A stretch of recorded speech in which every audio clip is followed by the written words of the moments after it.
people need to see the light. Turn it up right.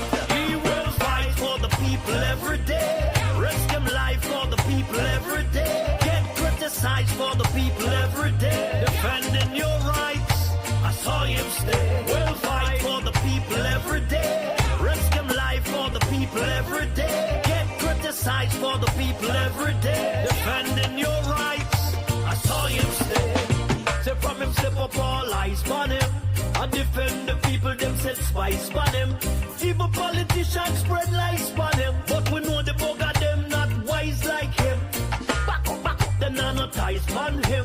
Them know say that the people rely on him. You know said them bring out them cries through him. That's why all the people them respect him. Just like Selassie and Marcus Garvey. Rock you all the order of the Trinity. A real strong soldier in a army.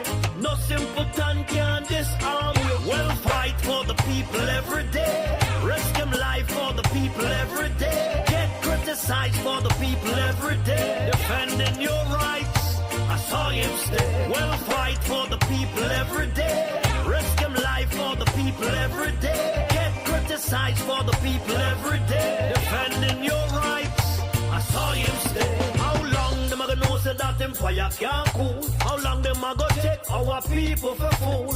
Nah build no houses, them nah build no school. Think them have the handle but the most I rule. Them better stop criticizing.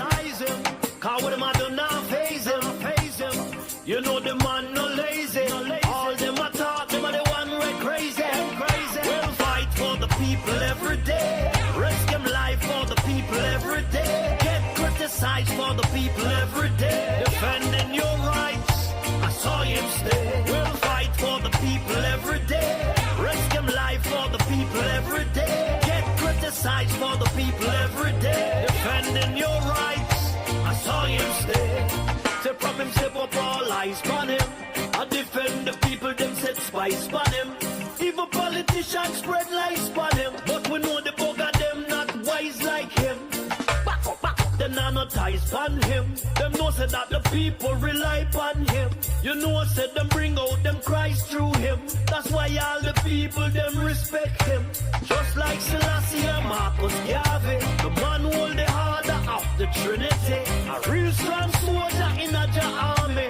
No simpleton can disarm you. Them fight for the people every day. Risk him life for the people every day. Get criticized for the people every day. Defending your rights, I saw him stay. Them fight for the people every day. Risk him life for the people every day. Get criticized for the people every day. Defending your rights, I saw him stay. Them fight for the people every day.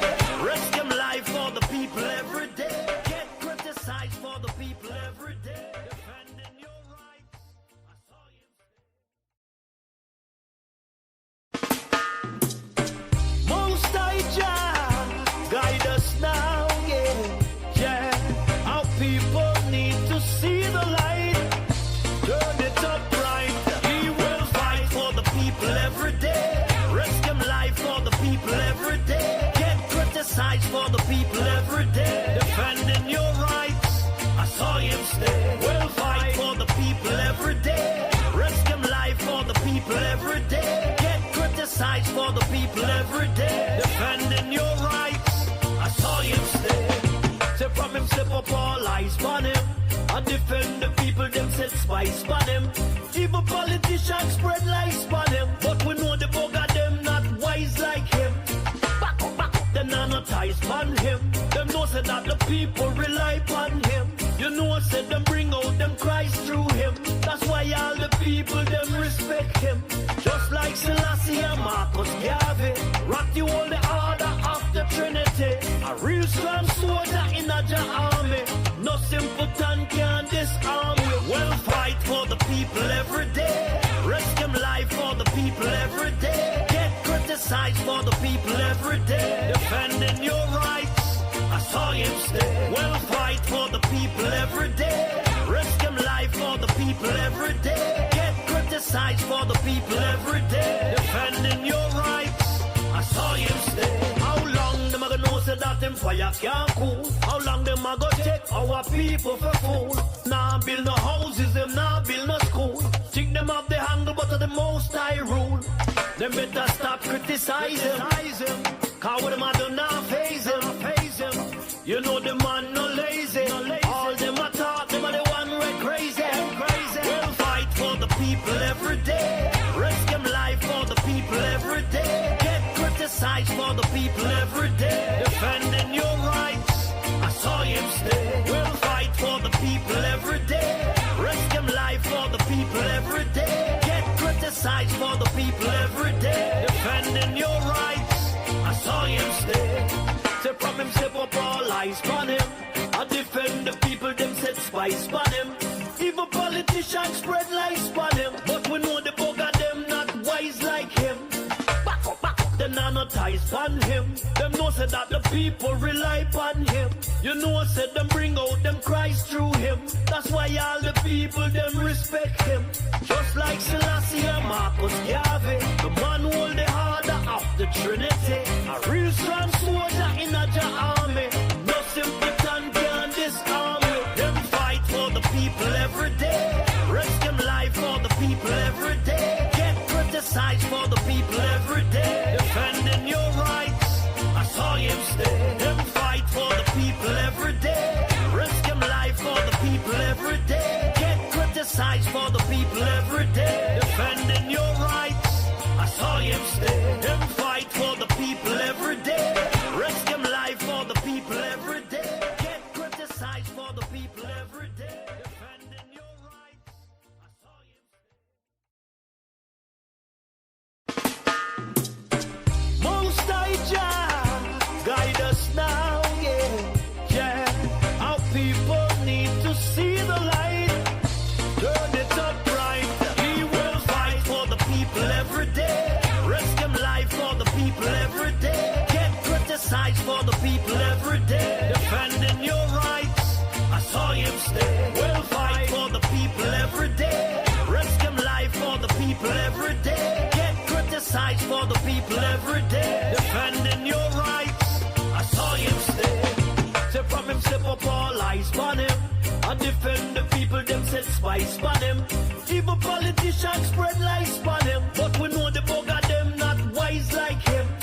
Back up, them not no ties on him. Them know say that the people rely on him. You know said them bring out them cries through him. That's why all the people them respect him. Just like Selassie and Marcus Garvey, rock you all the order of the Trinity. A real strong soldier in a army. No simpleton can disarm me. We'll fight for the people every day. Risk them life for the people every day. Get criticized for the people every day. Defending your rights, I saw him stay. We'll fight for the people every day. Risk them life for the people every day. Get criticized for the people every day. Defending your rights, I saw him stay. How long them a go know say that them fire can't cool? How long them a go take our people for fool? Nah build no houses, them nah build no school. Think them have the handle but of the most high rule. Them better stop criticizing. Cause what them a do now phase him. You know the man no lazy. All them a talk, them are the one right crazy. We'll fight for the people every day. Risk them life for the people every day. Get criticized for the people every day. Defending your rights, I saw him stay. We'll fight for the people every day. Risk them life for the people every day. Get criticized for the people every day. Defending your rights, I saw him stay. Say from him step up all eyes on him. I defend the people, them set spice on him. Even politicians spread lies on him. But we know the bugger them not wise like him. Back up, them not no ties on him. Them know said that the people rely on him. You know said them bring out them cries through him. That's why all the people them respect him. Just like Selassie and Marcus Garvey, the man hold the harder of the Trinity. A real strong soldier in a army. No simpleton can disarm me. Them fight for the people every day. Risk them life for the people every day. Get criticized for the people every day. Defending your rights, I saw him stay. Them fight for the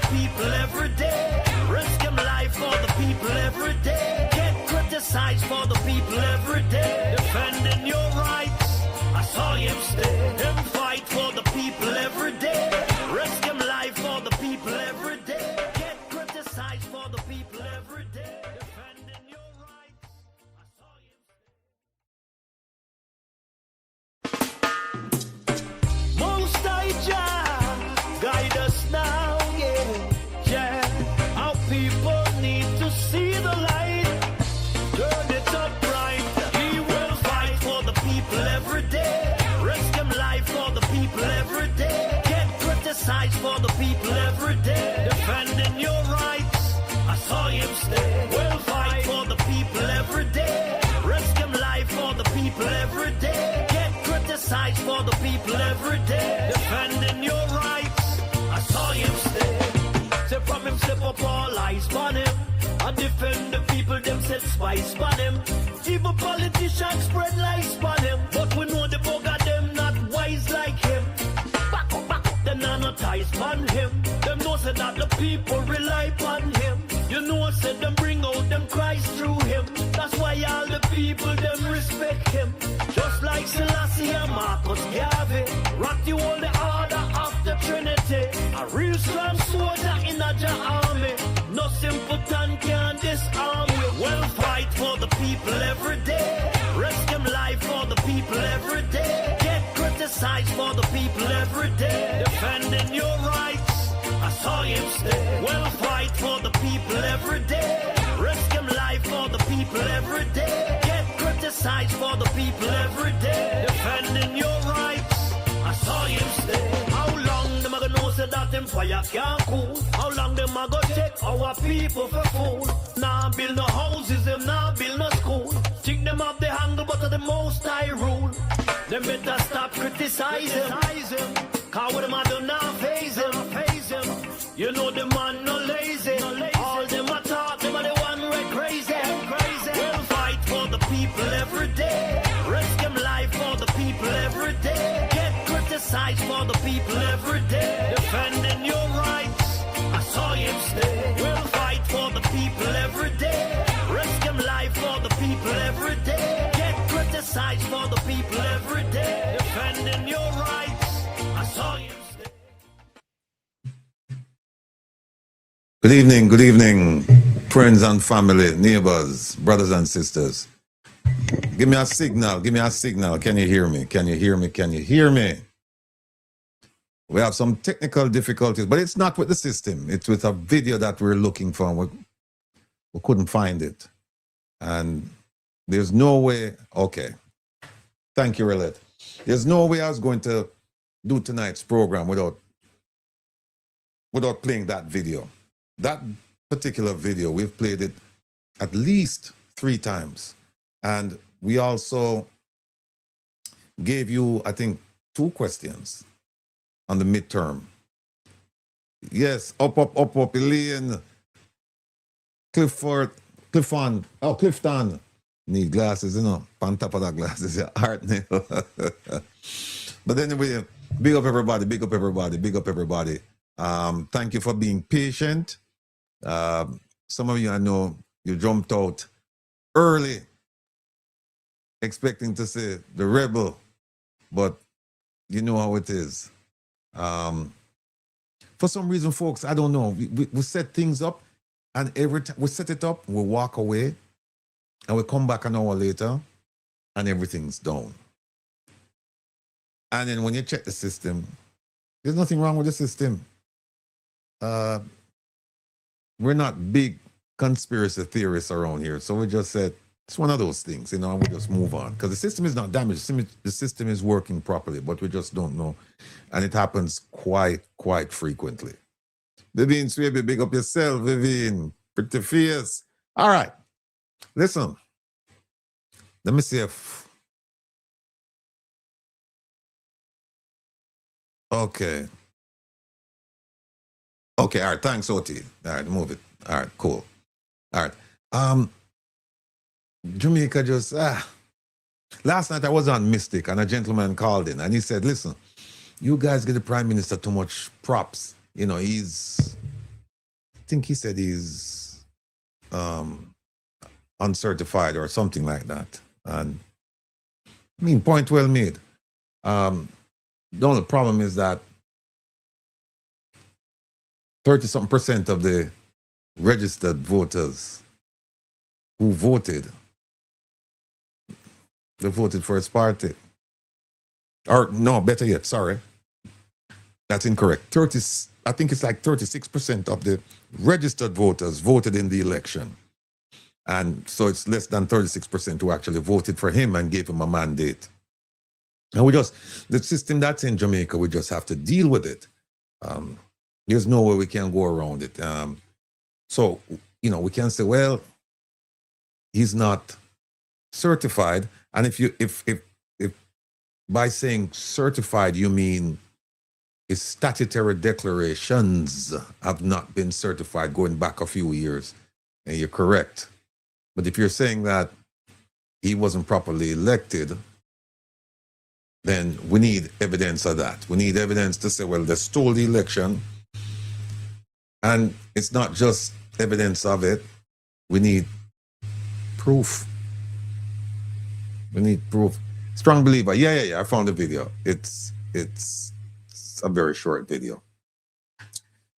So, folks, there's a lot going on. I just want to play a little clip first.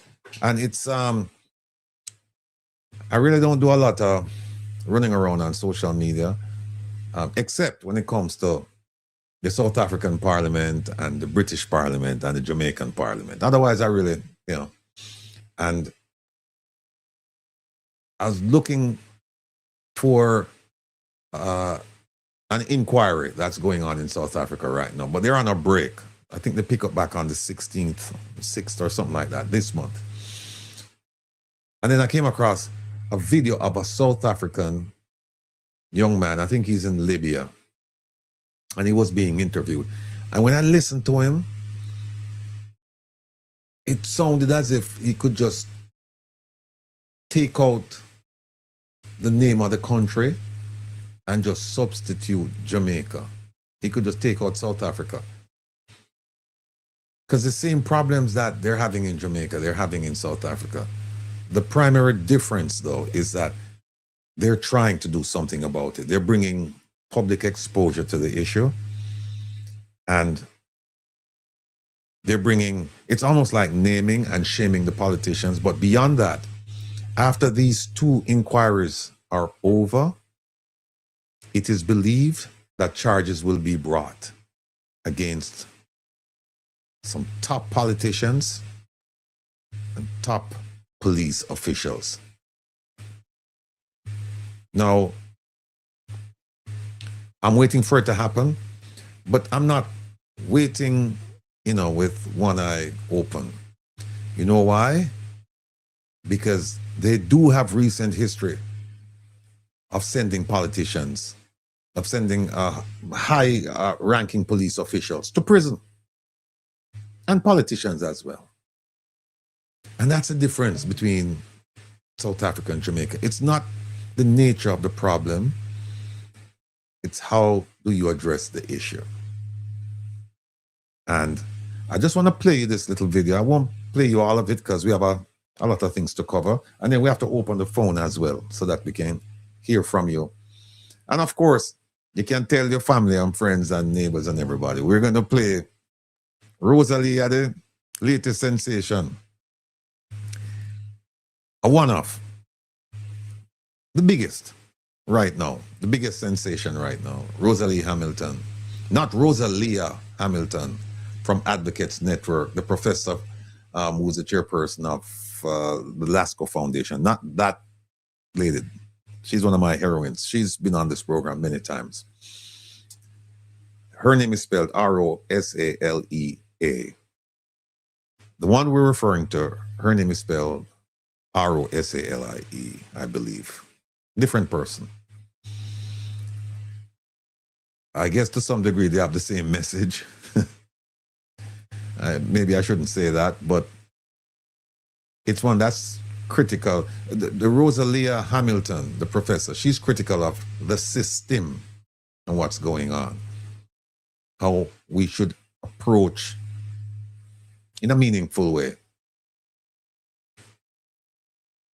changes to be implemented. The other one that we're going to refer to, she's talking about it more in a specific personalized manner, because she's actually naming people. Rosalie Hamilton, she's talking about the system in general, broadly. Okay. Slight buzzing it. How about now? Mic check. How about now?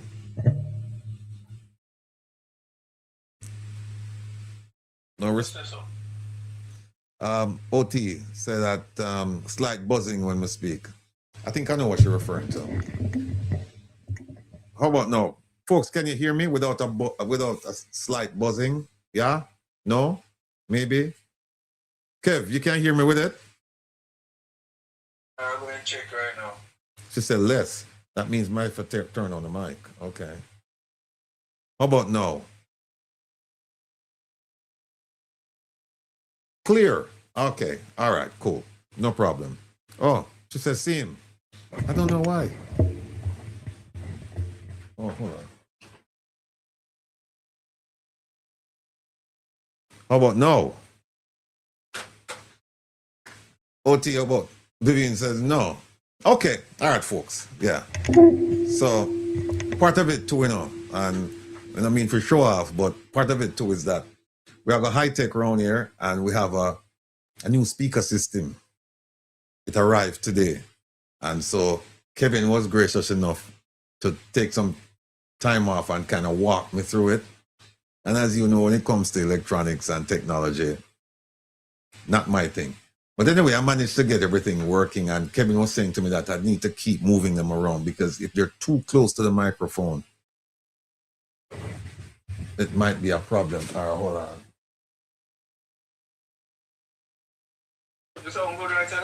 Yeah? You can't hear me now? Yeah, man. Okay. Yeah, so maybe it's a speaker system because it's not too far from the microphone. But we'll work it out come Saturday or before Saturday. We'll work it out. I mean, this is part of working it out. Yeah, so like I was telling you folks, South Africa is like Jamaica, but they're trying to do something. And I just wish and hope that we would get an inquiry, for example, into extrajudicial killings. Have an inquiry and bring the policemen and bring the politicians in. And let's talk about it and find out who's at fault, what's going on. Bring in Indicom, bring in all of the relevant stakeholders, community leaders, and let's talk about it. And see if we can do something about it. Because right now it's almost like acceptance. We just accepted that, hey, police go and kill somebody. And then, you know, we talk about it for half a day and then we forget about it. And the next day somebody else is killed by the authorities. And it's the same thing. So I just wish we could do something like that. Minister Vaz, I wish we could have an inquiry, you know, where the public can actually watch him sit in the hot seat and answer questions about the buses. Strong believer, big up yourself. Big up yourself. We're not watching no fears. We'll soon talk about that. But all is well, all is well. All systems are go. So anyway, enough said. Listen to this. Again, I won't play all of it. I'll just play a little bit and you can hear, see if you can find any similarities between South Africa and Jamaica, what this young man is saying. But then keep in mind that they are actually doing something as we speak. Listen to this. All the way in from Misrata in Libya. Thanks for coming through, man. Thank you for having me. Before we talk about why you're in Libya, tell me, how do you feel about South Africa? I think South Africa could be in a much better place than it is now. I think there's a lot of potential that we are not using. I don't think that we have actually sat down, or at least enough of us have actually sat down and thought about what direction we want. Generally, I think there's a learned helplessness that we've got in our thinking as South Africans. We just sit there and we say, government should do this, government should do that. And they should. You know, there's a lot that the government isn't doing that they're supposed to do. But our problem is we just rely on the government very heavily. And then we don't realize that a lot of what needs to happen has to be made with our own hands. I hear you. So instead of us looking up and hoping for a solution to come down to us, we should be looking right where we are and do something that then moves up. Have I got you? Am I hearing you correctly? Yes, definitely, definitely. And I think politicians, such as they are, take advantage of this, right? And Oh that's yeah, why they only feed us with promises, yeah, because they know that we don't really have a strategy for ourselves or a plan to lift ourselves up. So they have a hero mentality because they know that we see them that way. yeah. And we know what the results of that have been. It's been an utter disgrace, to say the least. So you think they've done a bad job when you say it's I been think an they've utter done a disgrace? horrible job. I thought they were doing a brilliant job. What makes you what makes you think they're doing a horrible job? Whoa, where can I start? I mean, let me put it like this. I was born in the mid 90s. So we were the first generation to grow up without apartheid.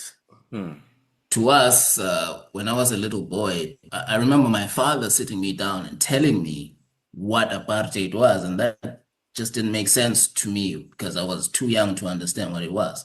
And over the years, as I grew older, I realized that firstly, it was wrong to steal. And whenever we heard about corruption being a thing, whether it's in a business or in any government department or any municipality, that was a huge thing because we knew that that is wrong. What everyone knew, that it was wrong to steal and that there would be consequences for it Right. at any level. But that disappeared over the years. Now it's just another thing. I mean, 80 billion rand has basically just disappeared from state coffers. Yeah, that's only No 2021. one's accounted So for it's it. probably higher now. I mean, think about that. I think in 2014, I had heard something like 30 billion rand for that financial year. So accumulatively, we might be talking trillions. Yeah. And these are people stealing from other people, I mean, from the public. And these are elected officials stealing from the public, and nothing happens. Yeah. So that's a major failure. The other thing is, growing up, even there were hawkers on the street, right? Now there's so many hawkers that there's no space to walk on the pavement. Now I've got nothing against hawkers. I know that they're making a living. They're trying to feed their families. But I think the fact that it's become so much worse now that we've got so many more hawkers on the street speaks to how worse things have gotten, how the standard of living of ordinary people has worsened such that more people have had to resort to that in order to make a living. Yeah. If you can't find a job for a long time, I guess just selling some sweets on the side of the road at least buys bread, hey? Yes. Yes, exactly. Over the years, I've just seen everything get worse. Everything. I think it was sometime during lockdown. We were driving past and I was watching these long lines at the post office, which is dysfunctional. Sure. But these long lines of people lining up for the 350. Again, I'm not looking down on those people. I also signed up for the grant because I was unemployed at that time. So I signed up for it, but I opted for it to be paid into my account, something like that. So I didn't have to line up, but just the streams and streams of lines just going. If there's a building, you see it going around like that, and then it would come back like this. And it's just the desperation has become worse. And that also speaks to the failure of the government. Yeah. It's really, really disgraceful. I mean, it's so disgraceful that Black people are thinking about what the apartheid government did better for them. Yeah. Yeah. Basic things like road upkeep. again, I'm from the rural areas, so we don't have tarred roads. But even the gravel road that's there is at a worse state. So the Transkei government maintain that better than the municipalities now. Wow. I mean, I'm sure you've probably heard this also, elders who were alive then saying, these guys are so bad that they're doing worse than apartheid. Now, how bad do you have to be to do worse than Yeah. apartheid? Yeah. A system such as apartheid was better than what this supposed democracy is doing.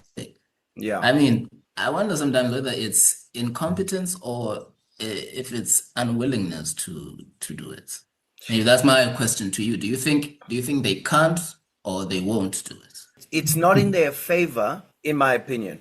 It's no longer in their favor to do the right thing because there's a whole system that's been set up that meets their needs. And so a clean ANC would have to lose half of its membership because half of the membership is running on corruption being part of the system. So Right. I think we've moved past incompetence. So I think there is incompetence, but it needs to be incompetent because the other way would collapse the whole system. It's a sad state of affairs. My other question is this. The ANC is the oldest liberation movement in Africa. But South Africa was the last country to be liberated. So between when the ANC started and when South Africa was liberated or supposedly liberated, every other African country got its independence in that time. Now, if you look at the state of every other or most other African countries, I wonder where we would be if we had been liberated earlier. Would we be better than we are now or worse? My thinking around that is because my interest and passion is entrepreneurship. Africa also tends to be one of the few continents where people find history interesting. If you think of any prosperous country, you have the people who are interested in the history of the country, and you find them in the university. And of course, politicians will talk about it just from in terms of the founding values of the country. What you'll find happens in prosperous countries is that there's greater talk about current policy and where it's going, and a greater vision for where the country wants to go. So I'm saying that to say this. Right. I don't think it makes a difference when independence, liberation would have come. I think the big difference becomes if being liberated earlier would have meant vision back then we'd be better off. But if getting liberated last means still no vision, because we still looking back, which is important to look back, but you've got to then make decisions based on the vision in light of the past. And unfortunately, what we have in South Africa, in my opinion, and many African countries have gone around this circle for very long, is that they want the past to inspire their vision instead of their vision making sense of the past. And so that's why then everything in the present falls apart. So I think maybe my entrepreneurial training and experience in building entities from zero, that's my thinking. I don't know. What's your take? Well, I have to say I really like that perspective that you've just given there, especially comparing with other countries and how they do it. It's true. I mentioned that my first job was in corporate, and one thing I learned there was those guys, or that world, is very matter of fact. Where are we now? What do we want to do? How do we do it? That's it. I think this is terrible, but this is really what I think, that if we had, say, been liberated in the 60s, instead of having Mandela and them arrested at that time, suppose they had overthrown the government or negotiated with the government, whatever, and won, I really think we would have been worse, or at least for a time. I Yeah. think it would have declined before it actually picked up. Yeah. And right now we are at the decline. And the worst thing is that everyone who opposed these guys at the time, and really they had good intentions, Yeah. but the execution was terrible. People like Clive Darby Lewis, for example, have now been proven right. And this is someone who's been arrested for murder, or at least being for being complicit in an assassination. Now those guys are being proven correct because they said the blacks cannot run it. This is what they said. Don't give power to the blacks. They can't do it. Yeah.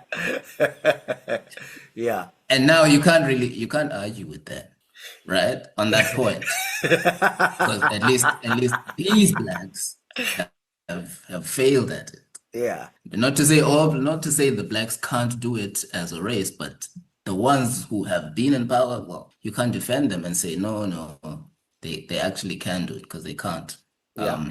But yes, I think we should focus on history just to learn from it and to be aware of it, but it's not really something that we should dwell on. Yeah. And we shouldn't make policies based on revenge.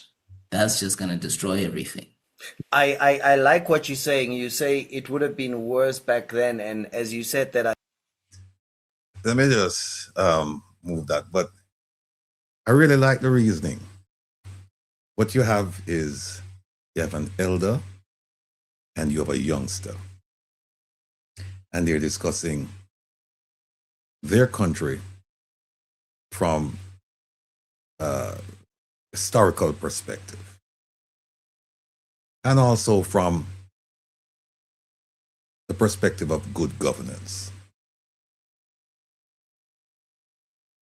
And I wish we had more of this in Jamaica, where you could almost have like a mentorship, where the elders would share their knowledge, their experience, their wisdom, and also encourage the youngsters to challenge them, challenge the system, ask the tough questions. I wish we had more of that in Jamaica. I'm not saying we don't, but I just wish we had. But a couple of things that, the exchange between them that I want to make a few comments about. One of the things he said, the youngster, in the beginning, he said that the politicians are getting away with a lot. Why? Because people have no strategy or plan for themselves. Let's think about that in the Jamaican context.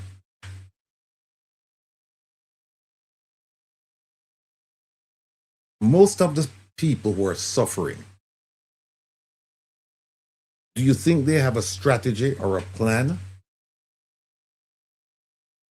Or is it only about survival?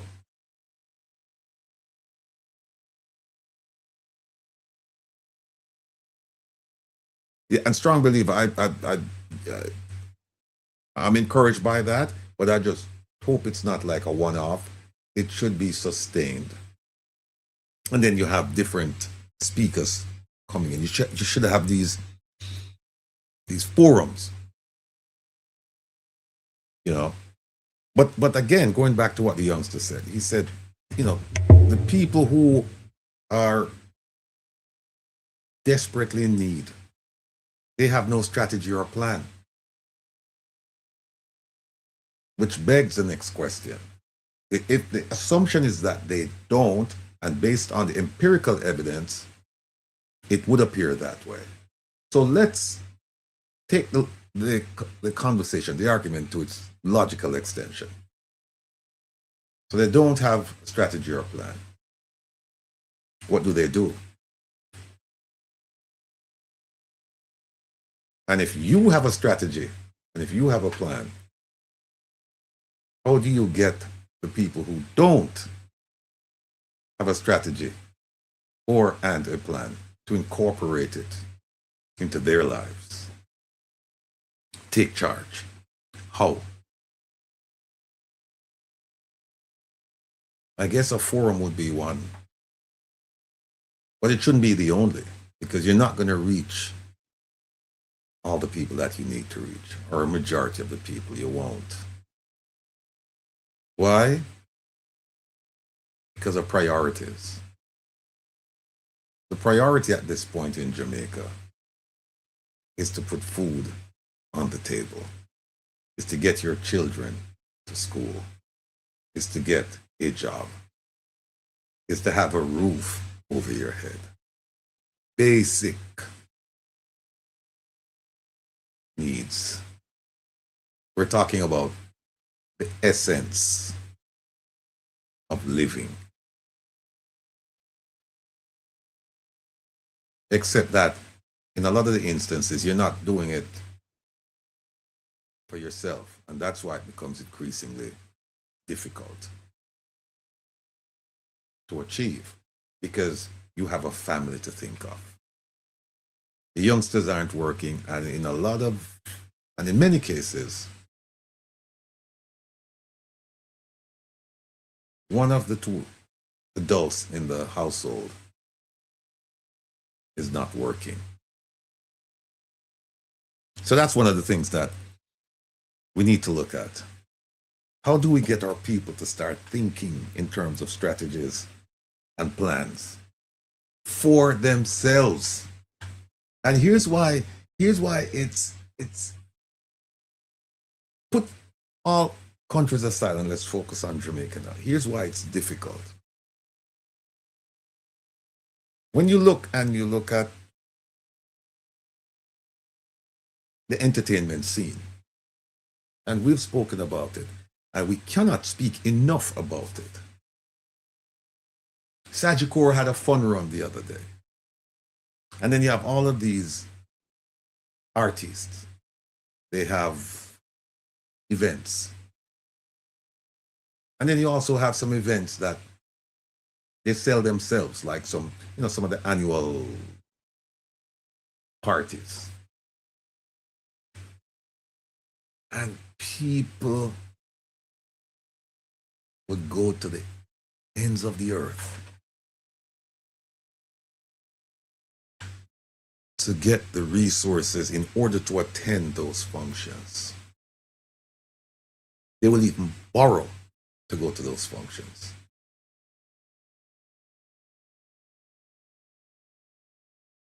And then if you try to attract them by saying, let's get together and have a gathering,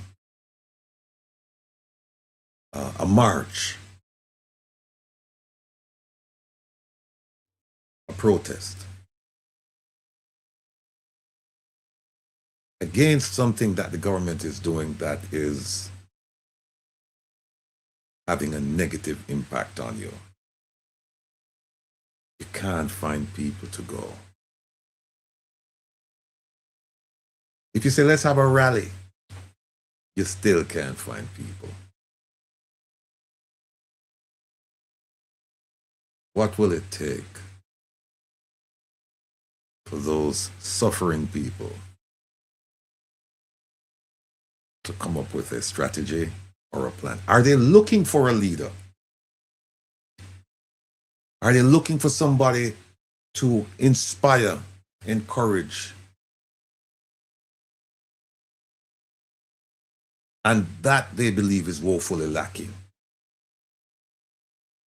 What are they looking for? Well, I've often heard the phrase, what the hell when the rice can't swell? And as Jamaicans, we know what it means. And we're getting close to that point. If you look at the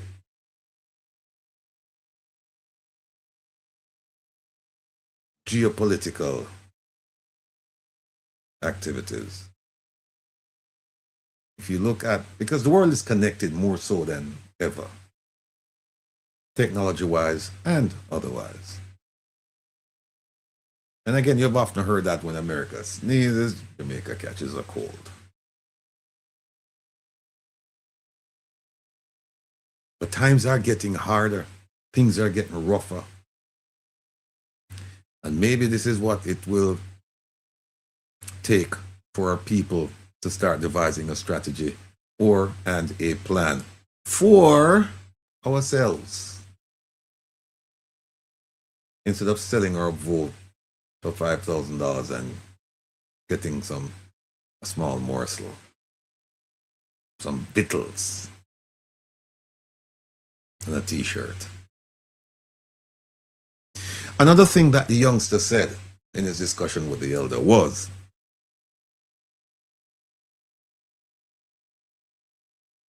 one of the failures of the society is that corruption occurs and nothing happens. There are no consequences to those actions. And we see it in Jamaica. We see, we're going to get to the Rosalie situation, and we're going to get to the PAC took place yesterday. We're going to get to all of that. We're going to get to it.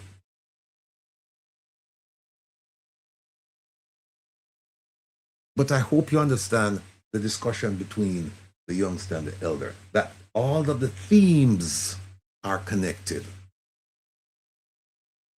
You have no plans, no strategy for yourself. And corruption is widespread around you, and you do nothing but suffer.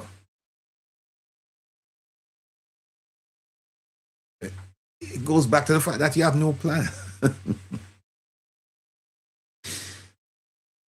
And then he spoke about the increase in hawkers, in higglers, informal employment.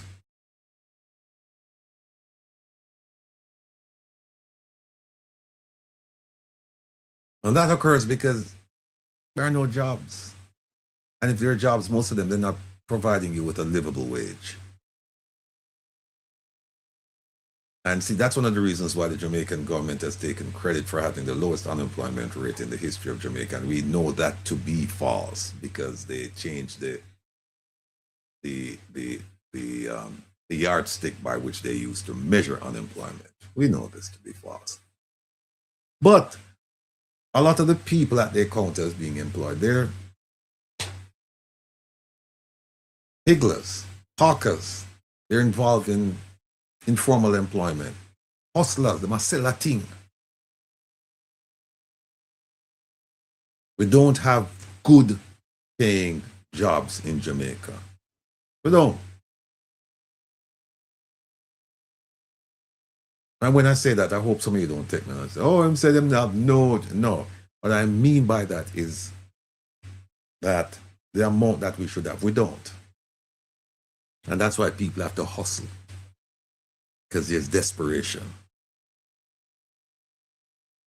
And you remember what he said? He said, how bad do you have to be? He's talking about the ANC government in South Africa. He's saying, how bad do you have to be worse than the apartheid government that was replaced by the ANC? How bad do you have to be? Because there are serious concerns about how the country has been run since the ANC government took over. Well, let's put it in the Jamaican context. Remember in 2016, then candidate Holness made it abundantly clear that the ruling party, the PNP, they were leading Jamaica over a precipice, economically, socially, moral, you name it. And he said, listen, I am promising you prosperity. I have the plan. I have the strategy for you. Remember what the youngster said again, that the ideas should percolate. They don't. They cascade. They don't go up, they come down. You have no say in the direction of the country or your future. The idea should percolate, but they don't. So the question is, how bad, if the PNP was so bad, how bad do you have to be worse than them? Remember, you said that they were terrible for the country. They were this, they were that, and people accepted that because they had that approximately 18 years under the PNP, and people wanted a change. And the Prime Minister was young, vibrant, active, intelligent, all these wonderful attributes. And they said, yes, this is something that's fresh. You know, the message, the persona, let's go with him. And from 2016 till now, 2016 until now, I dare say that very few people can honestly say that they have prospered as the Prime Minister promised. Very few people. So the question is, how bad do you have to be worse than the PNP since they were so terrible and you replaced them and you made all these promises? The answer, my people, is staring you, I was going to say in the face, but it's staring at you from your dinner table. Nothing on the table. It's staring at you from the hopelessness you see in the people around you. It's staring at you from your children who haven't had a good meal in quite some time. They've had food, but it's empty calories.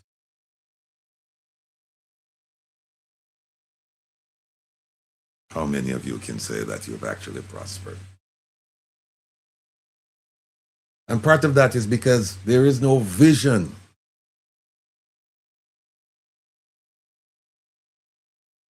And when I say vision, I'm not talking about puss in a bag or water in a basket. Just because somebody says something, it doesn't mean that it's true, and it doesn't mean that it's viable. It doesn't mean that it's going to happen, or going to happen in the way that you believe it's going to happen. Because these politicians, they're all wordsmiths. They know how to twist, they know how to manipulate, they know how to massage their words, so that you're thinking they're saying something when they're actually saying something else. Say, speak up yourself. Welcome. Greetings, I need some volume. Greetings, Brother Rattigan, and to everybody in the chat. A blessed Wednesday evening, and thanks for having me on. And I'm excited to be in this space. I'm listening to you, and you can't help but wonder. You ask yourself the question, how did we get here? But you can also answer the question because you see the issues or the policies that got us here in the first place. And you see the apathy that got us here. You see all these things. And now we're in the space of, then how do we get ourselves out of this? And the only way to get out of this is through accountability. And accountability has to come from everybody, not just one person, two persons, all aspects of the Jamaican society.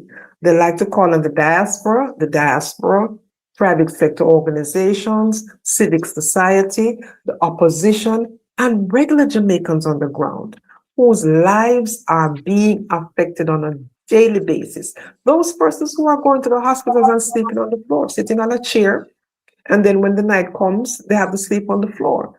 Those persons who cannot get a surgery unless they buy the equipment that they need for the surgery. Those persons who cannot fill their prescriptions. Those persons who are going to schools that are not yet fixed. Those persons who are still sleeping in their cars and who still have tarpaulin as roofs.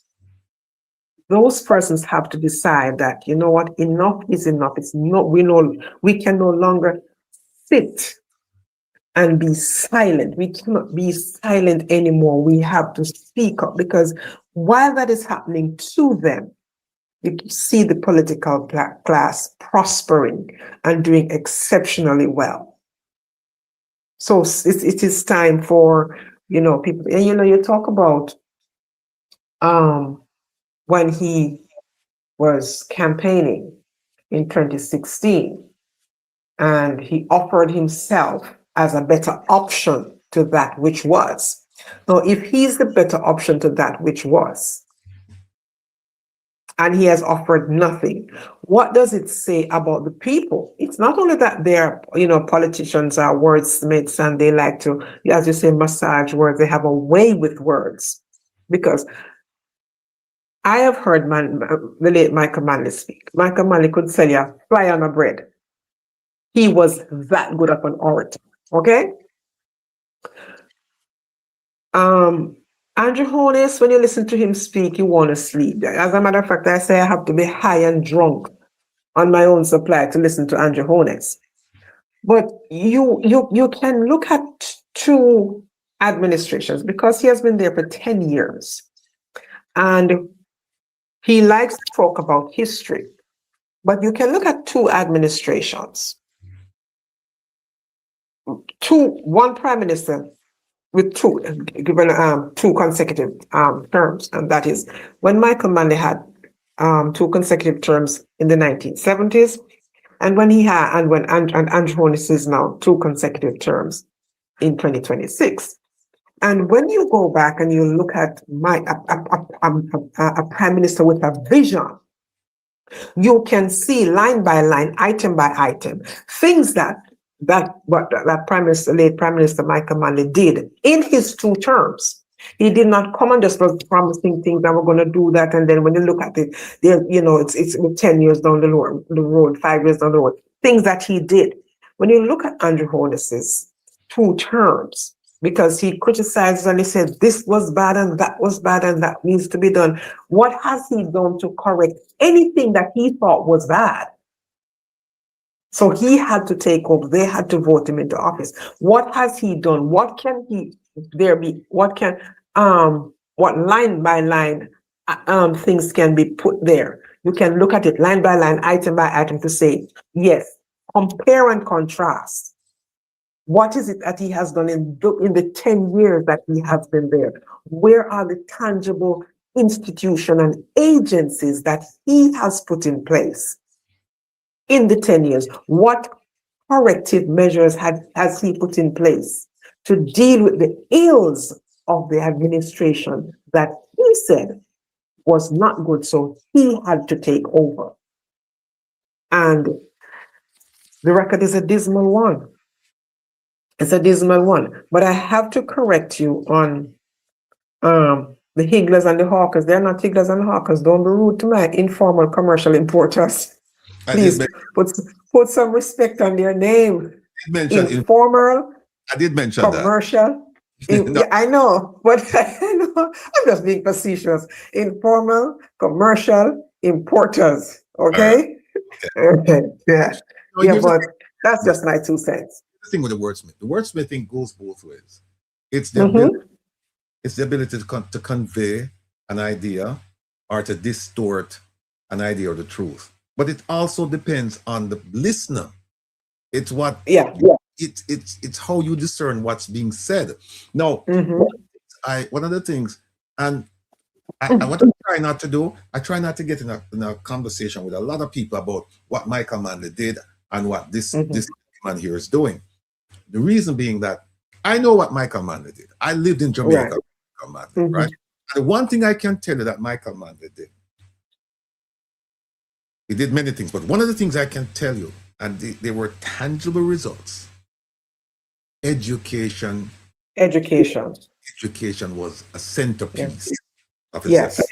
Because Yes. if you look at the literacy rate then, and you look at the literacy rate now, Abysmal. and Yeah. part of being literate is the ability to think. Yes. Part of it. And so when you find a system that spends more time stealing money from the children as opposed to investing in the future, then you can't tell them anything. And True. them, they probably won't understand. And I'll give you an example. How many times have you heard the Prime Minister? You're absolutely correct that Michael Manley, in terms of being an orator, is second to none. Yeah. And I say second to none in the Caribbean, not just Jamaica, if you want to hear. Yes. Yes. But our Prime Minister, how many times have you seen him say something and people not listening to what he's saying? Look at the case in point. I am going to, and I'm paraphrasing, I am going to make sure that the unemployment, the minimum wage will go from 16,000 to 32,000. 32,000.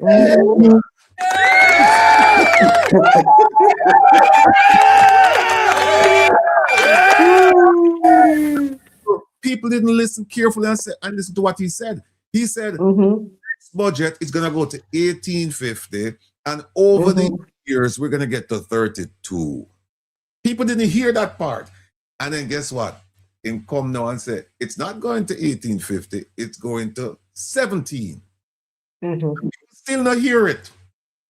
We don't hear the outcry. We don't hear say, hey, you promised us and then you broke your we don't hear it. And so you have to wonder what's going on with our people. And I don't know if you were here earlier to listen to a conversation between a youngster and an elder concerning South Africa. It was quite interesting. Quite interesting. And many of the things said, you can apply them to Jamaica and say, yes, we can see the application of what's being said here in Jamaica. The difference is that they are doing something in terms of their corruption problem, because that is, you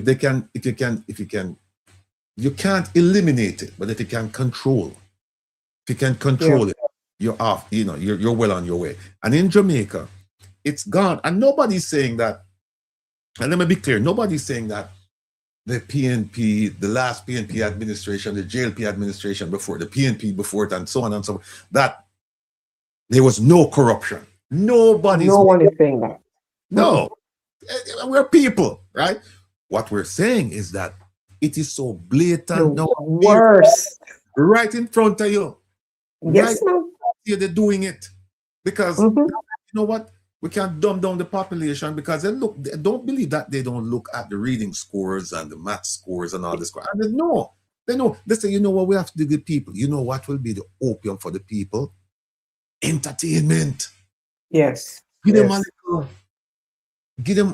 little function with a reggae star and couple. And invite them. That's true. And give them rum and boom. And you have them. Opium for the people. Not education anymore. Before, there was a premium placed on education. And sadly, that premium has disappeared. It has disappeared. And the question now is, how do we revive that spirit in Jamaica? And I think it starts with people like us. I think we have a role to play. And as far as I'm concerned, if I get one person listening to me who can engage me the way that the young man was engaging the elder in the video, engaging me, and we can work things out, and then that youngster can spread the message, and if we can get something like that going, we'd all be the better for it. But that's not the case. Sis. Yeah, but you know, Rattigan, one thing, as you say, the people are not listening.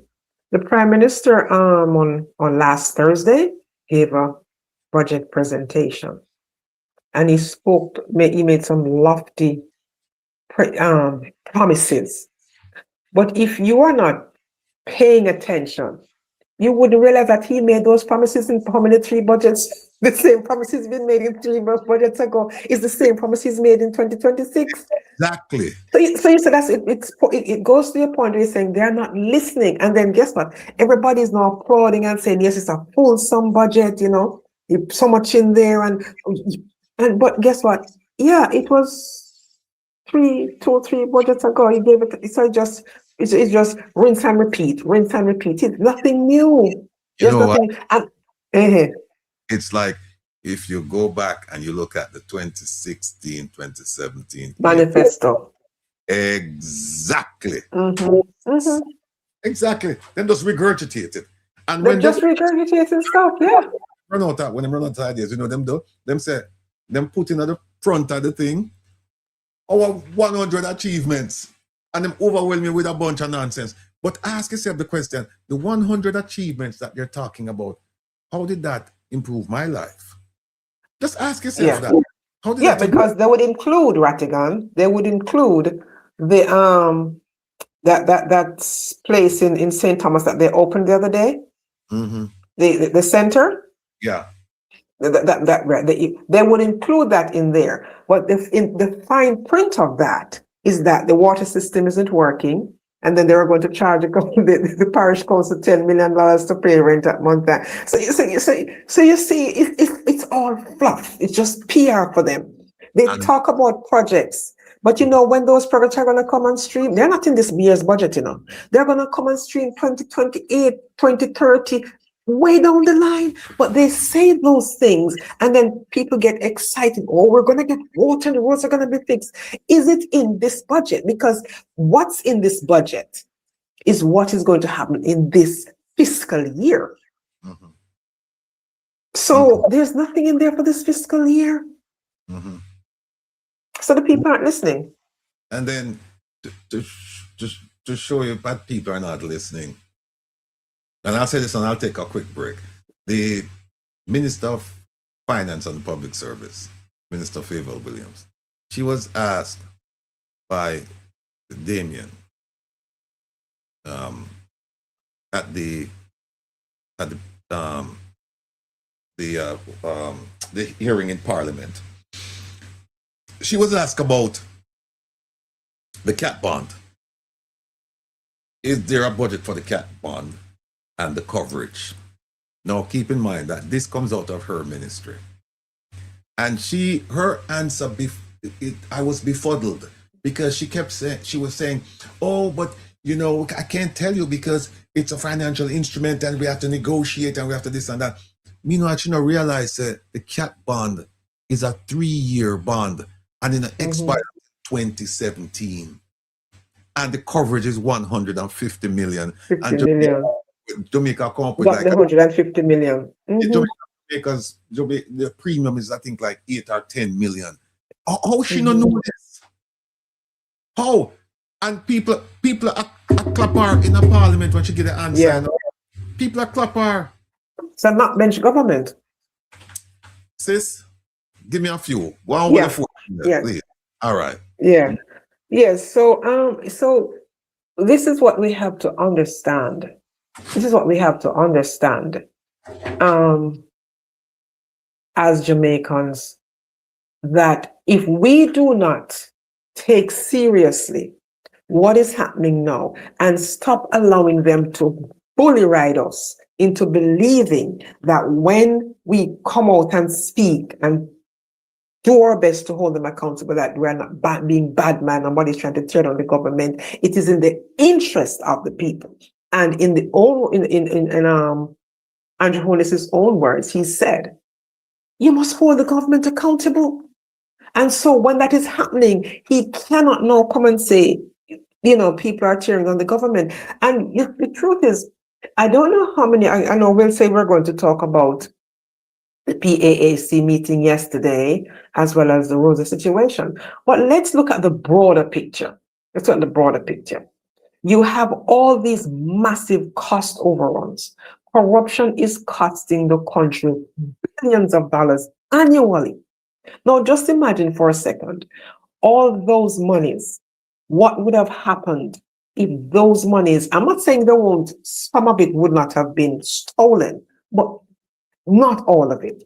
So just imagine for a second that 80% of those monies that have been lost to corruption was really invested and spent in the areas that they were allocated for in the first place. The schools, the hospitals, the fixing of roads. Right now, we still have Beryllium Regional, which is still hemorrhaging money. And there's no accountability. There are no investigations.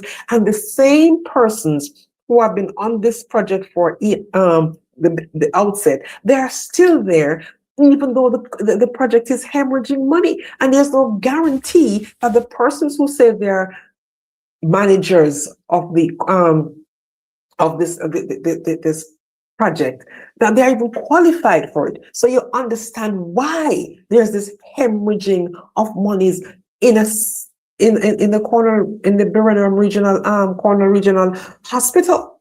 And it is happening all across the country. You look at the police stations, they are broken. Where is the money? And then you have a government, they know that there's a shortage of monies in the country to run programs, right? Because they're not going to spend the capital budget.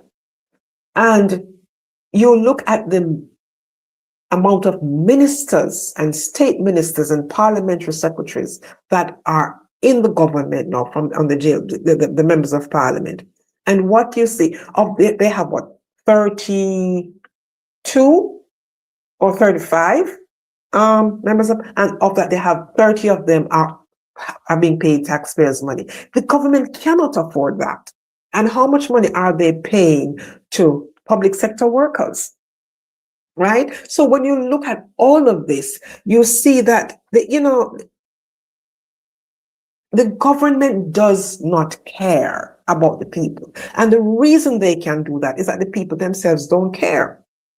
And on the one hand, you can understand why they do not care, because they're busy taking care of their children, busy trying to make life and just live daily.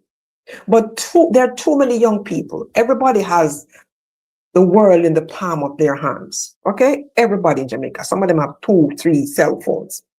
And I'm not against anybody making TikTok videos and doing things on social media. I'm not against that. But also there are too many programs out here trying to edify them about what is happening locally and how it affects their lives on a day-to-day basis. And they'll tell you that they don't know nothing, they never hear this, and so the things set and, because the eat of food mentality, while the government is rubbing them blind. Because with the election gone September 3rd, so many platforms were preaching to them, teaching them, helping them to understand what the issues are, and telling them, vote for policies, not personalities. They had manifestos, and people still walked away, pretended not to know, pretended that their experience, their lived experience is not happening,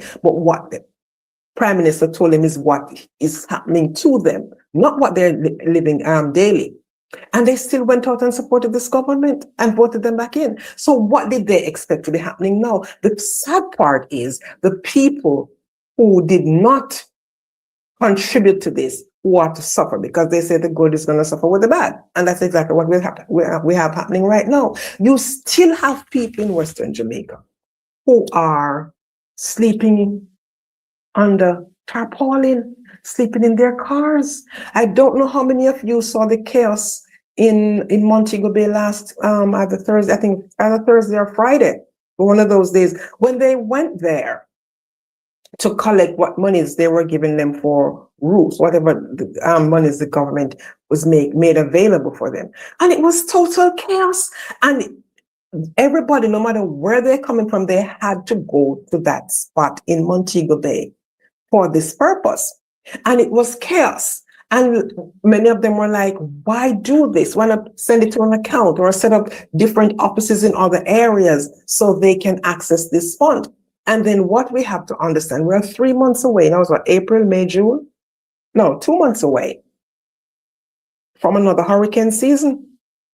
And how many persons who were affected by Beryl, then affected by Melissa, will be affected by this hurricane season? So we all have to be now praying that the hurricane season is not as bad as it was last time. But there are no guarantees, because when you look at what is happening globally with global warming, you can see that it will happen again. And there are so many things happening, and there is nothing from the government as to how they are going to address the issues, the day-to-day bread and butter issues facing the Jamaican people. Nobody seems to care. And the minute you stand up and dare to say something, then you're labeled as being bad mind. You're labeled as trying to tear down the government. You're labeled as being dumb, dark, and stupid. When all people are doing is saying, look here, this cannot continue. And again, as Rattigan said before, it is not that previous administrations weren't corrupt. There wasn't corruption in previous administrations, both PNP and JLP. But this particular JLP administration is the worst that anyone has ever seen. Worse than anyone has ever seen. Because there seemed to be a lack of caring. I don't know where this new breed of politicians have come from, where all they seem to care about is the empowerment of self, the enrichment of self, and the people that vote them into office. What plans, do they have for them? Absolutely nothing. And too many of them seem to be okay with it. And when they say that unemployment is down, I'm like, who believes that? Who believes it? Because the squeegee man who is cleaning the glass downtown Kingston or wherever, that's not an employed person. The man just try to make a hustle to feed himself, feed his family. All the little youth are just try to make a hustle because mama dead, daddy dead, or he doesn't have any home. And so they have to resort to unconventional ways of making a living. It doesn't mean that they're employed. Somebody might get up and say, okay, it's mango season coming up. And decided, okay, we have mango trees, we're going to pick some mango and go to this roadside and sell mango. It doesn't mean that person is employed. So to say that it's the lowest unemployment in the history, and everything, if you want to talk, everything is the first in the history, and the first in the this and the first, everything is a first for them. But the one thing that they wouldn't accept as a first is that they are the first and the most corrupt administration in the history of the country. And it is and the thing is, the reason so much corruption can go unchecked, their prime minister, his statutory declarations are yet to be certified.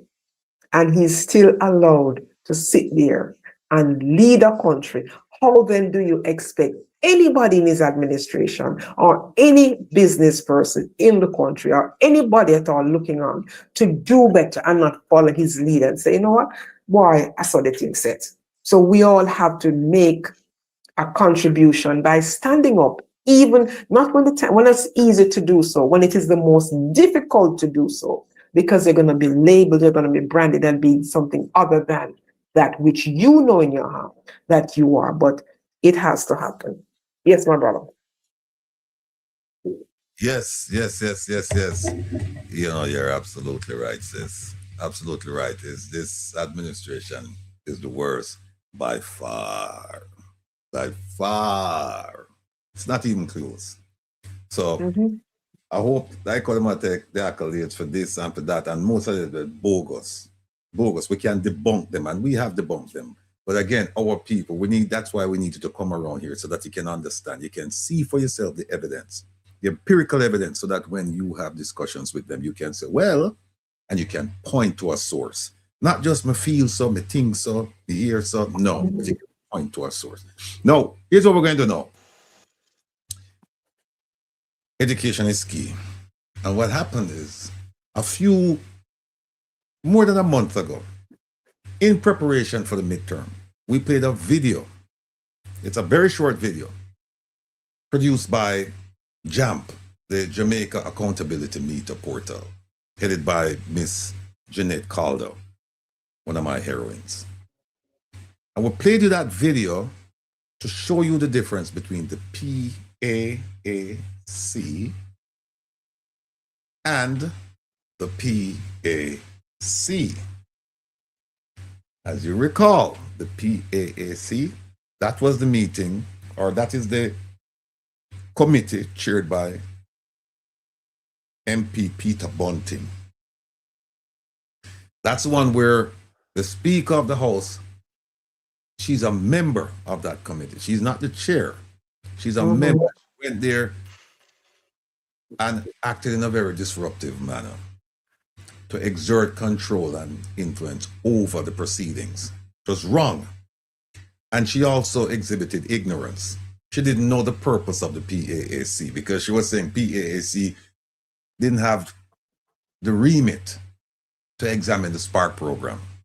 And they had to go to the terms of reference and counsel her and say, no, the PAAC can look at anything, spending taxpayers' money. We showed that to you then, and in our midterm, we had 2 questions on both committees, the PAAC and the PAC. As a prelude to what we're going to do tonight, I need to play that video again because we all need to take stock of it. It's our money. We need to take stock of it. And they know that we're not taking stock of it, so that's why they can do whatever they want to do. Now, I will say that this iteration, this version of the PAAC and the PAC is probably the most active, the most dynamic I've seen. Because yeah, I agree with that. Things are actually coming out and people are talking about them. Years ago, years before, nobody paid any attention to this, even though it's our money. But it's coming out. We're going to do everything we can to encourage interest in what's going on. Here is the video. Pay close attention. A very short video.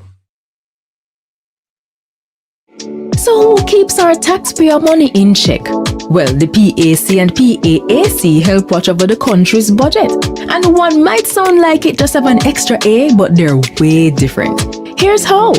The PAAC and PAC are 2 committees that watch the money. The Public Accounts Committee reviews government projects after them close. They do a post-audit check to see what problems arose with the costs and call officials to explain decisions that cause budget mismanagement. And then they recommend corrective action. So the problem will happen from when, not happen again. But what about the money we are spending right now? The PAAC. That's how Public Administration and Appropriations Committee pretty much means your money will protect as it happen, we check. While projects go on, things are accurate. As government spend the nation's budget, PAAC reviews it. They examine proposals and summon officials to find problems before them don't use it. So the PAC and PAAC are 2 parliamentary committees that watch over the country's wallet to protect the budget and keep it in check. And you can get involved. Just visit jampja.org. John, big up on yourself, big up on yourself. But you remove that, please. All right, leave it. Want me to play it one more time before we go. But people, hope you understand, the PAC, that is for ongoing spending. That happened yesterday, right? The PAC happened before, sorry, the one with Peter Bunting. That is for ongoing spending because remember now, the rural school bus program, they have different phases. So it's ongoing spending and it's going to cross budget years. So that's the PAAC. They look at something that money is being spent. The PAC looks at something that has been, money that has been spent already. The program over.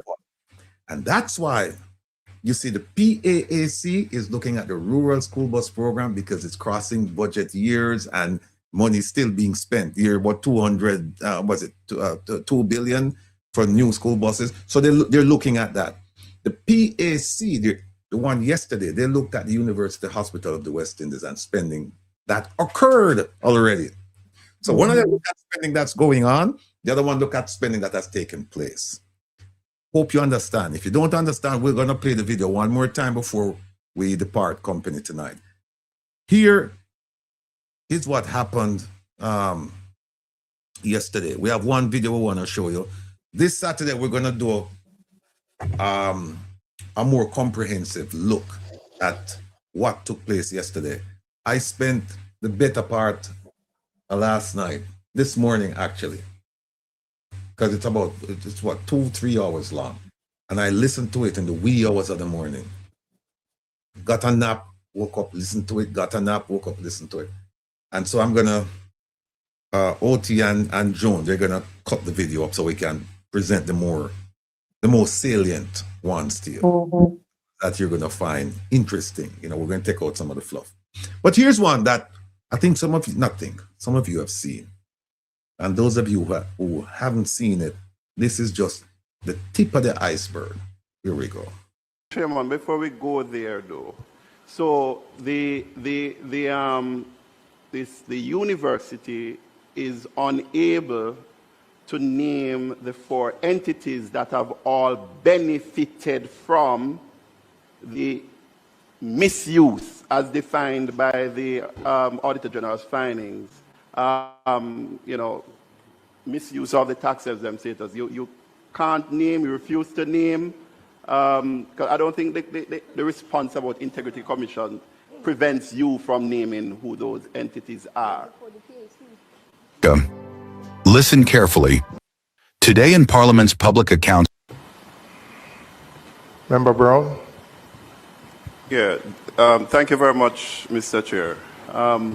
You know, so the first question I want to ask on this particular issue as it relates to the misuse of the tax exempt status, the Auditor General. Let me set this up, set the stage for all of you. If you recall, the Auditor General came out recently and with a report about things going on up at the University Hospital of the West Indies. And if you recall, it was just a snapshot.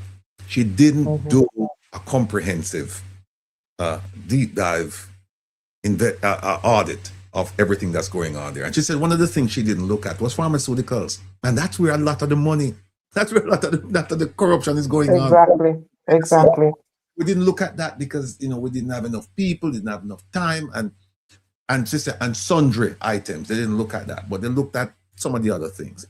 And if you recall, there were 4 companies involved with what she examined, and they were involved with University Hospital of the West Indies, allowing them to benefit from the university's tax exempt or customs exempt status. So for example, they'd bring things in saying it's, you know, under the university's banner, and then they wouldn't pay the taxes or the customs or the duties on it. And in some instances, the university allowed the things to come in under their name, and then the companies then took possession of the items, turned around, and then sold it. And resold it to them. Sometimes 3 or 4 times the value, the declared value. How is that possible? Well, it's possible. So the Auditor General went in and she identified 4 companies. I think it's company, I think it's 1, 2, 3, 4, A, B, C, D. She didn't identify them by name. No, one company was identified in the media, Jack Den. Jack Den was identified. And if you recall, we had a board member, a Jack Den board member, who made an appearance on our Saturday program. And he tried to make the argument as to why it wasn't a problem, because he said we were saving lives. They brought in dialysis machines. I think it's 12 of them. And they benefited to the tune of, I think, more than 10 million. But he and I, we had an ongoing conversation before and after his appearance. And he assured me that they would be paying the outstanding amount owed to the customs entity. Well, one of the things he said to me was, why is it we haven't heard about the other 3 companies? Now, the company, Jack Den, is owned by a PNP MP. But it was revealed in the media that of the 3 remaining companies, one of them was owned by either a PNP supporter or a JLP supporter or a JLP MP or a JLP official. But we didn't get the name. We didn't get the name. We heard about Jack then. And by the way, Saturday, I'll show you the receipt. Jack then actually paid the outstanding amount. I think it was on today's what, Wednesday, Monday. They made the payment. They sent me the receipt. So we'll talk about that on Saturday. Before you move on, Rattigan, it is also being said, they say it's public knowledge, that Andrew Wheatley is also a board member of on Jack then. Minister Andrew Wheatley, JLP MP. Well, it's getting curiouser and curiouser because they also said that Dr. Dawes is a director or on the board, and Dr. Dawes. But he came out and he said absolutely not. He said he is not a part of that. Yeah. What happened is that I think, and I could be mistaken, that when you look at the photographs of the board members, I think he's listed. I'm not sure if he's listed as a board member or as an affiliate, associate, or a consultant, something like that. Consultant, right? So he's there.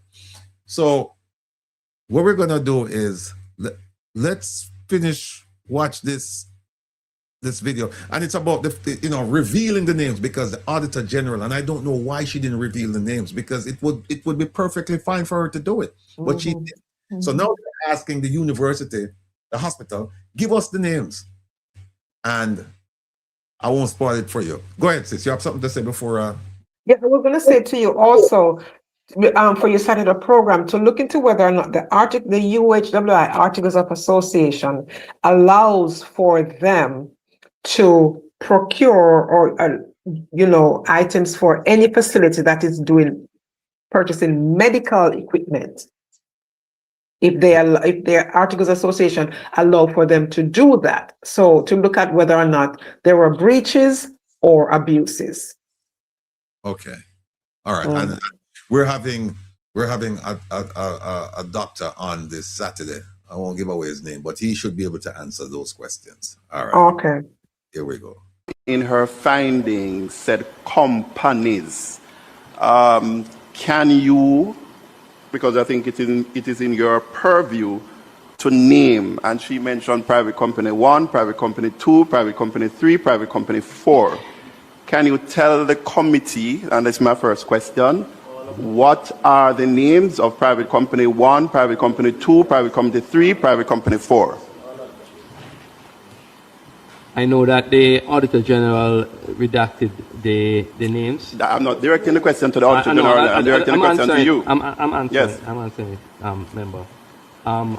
And we know that the matter is under investigation. The matter is under investigation for one company, and I'm going to get to that. So it's under investigation for all, but only one.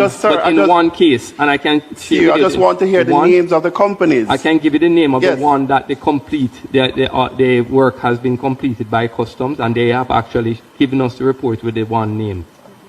No, I don't think that is acceptable, because I don't know, did you issue the name? Because the name came out there before the customs report, as far as I know. So I'm asking the university hospital, through you as the CEO, to provide the names. This has nothing to do with the investigation. Do you know the names of the 4 companies? I will seek guidance on releasing all the names, member, but I can share the name of the one that we have gotten the report of. I'm not asking you for the name of the one, but because why is there secrecy around naming all the 4?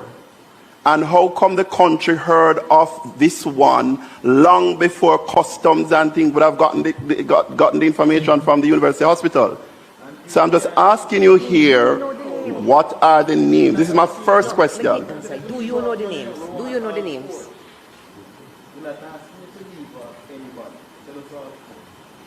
Can you repeat that, member? Do you know the names? No, I am. No. Yes or no? No, the question is the name of the 4 companies that benefited from the tax exempt status. I know that the Integrity Commission has the files. The names as would have been known, seen by the Auditor General, were seen by us also. But in terms of the completion of the investigation, one has So been completed. are the investigations around the named company, which that name was in the public space for months, were those We didn't release any names, you know. We have not released any names even to this point. But you're saying you know of one, and you can name one for investigations based complete. on the report from the customs which I have here, I can state what customs has stated as being the one company.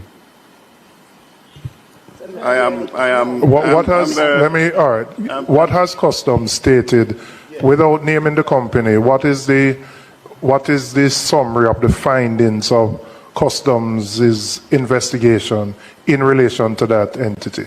No, but I think, Chairman, before we go there, though, so the university is unable to name the 4 entities that have all benefited from the misuse as defined by the Auditor General's findings. You know, misuse of the tax exempt status. You can't name, you refuse to name, because I don't think the response about Integrity Commission prevents you from naming who those entities are.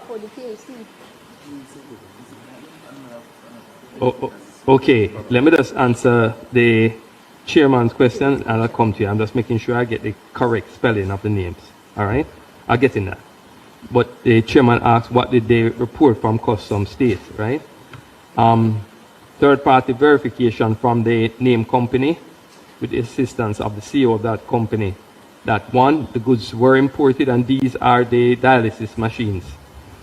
One, the goods were imported by the company, the goods were paid for by the company, the value of the goods was verified by way of payment records received from the company, custody of the goods was verified to be that of the company, and the address, and that it was not,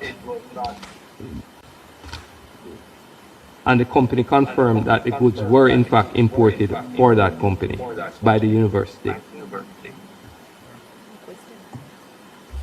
The name of the companies are Supreme Laundry Services,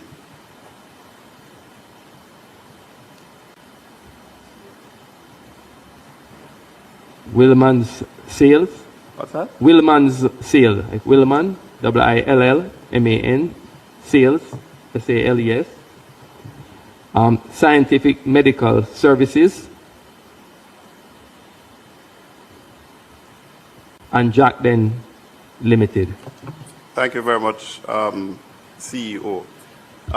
Chairman, I want to proceed now to, so what is clear is that the university hospital have been, whether or not this is to utilize my friend's good phrase earlier on, whether this is institutionalized, the CEO can't say whether the use of the tax exemption status is an institutionalized way of how the UE has been operating. But what is clear is that it is more than one company as named.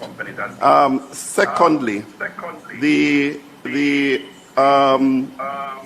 in responding to the Auditor General's finding, your letter, I believe both the Permanent Secretary's letter as well as your response was that the documents have been submitted to both the Jamaica Customs Agency as well as the Jamaica Constabulary Force. Have all 4 instances, those 4 named companies, were those documents submitted for all 4? We have given them copies of the document for all 4. For all 4, okay. All right. Based on what we have, as I said, there are instances where we would not have the documents because it was done outside of the hospital. All right. So you're saying that you have now received the investigations that customs have been undertaking, having received the 4 matters raised here by the Auditor General for the 4 companies. you have submitted all 4, but you have only received their reports on 1. On 1. So So the far, country- they have said that they will actually provide the penalties for that one, because what we have done, we have completed their assessment and determined that there was a 10 million duty that should have been paid for that one, and that they will provide us with the penalties, if any. Well, they said there's a minimum of 500, so there will be a penalty. They will provide that to us in short order, and the other reports will be provided to us in short order also. Okay, so we will await that. And Yeah, I was going to say, so again, as the follow-up, the committee would need, once you have been given that information by customs, the committee would like a report on what customs has found in terms of its investigation into all 4. OT, we have yeah, an echo. Don't know what's going on.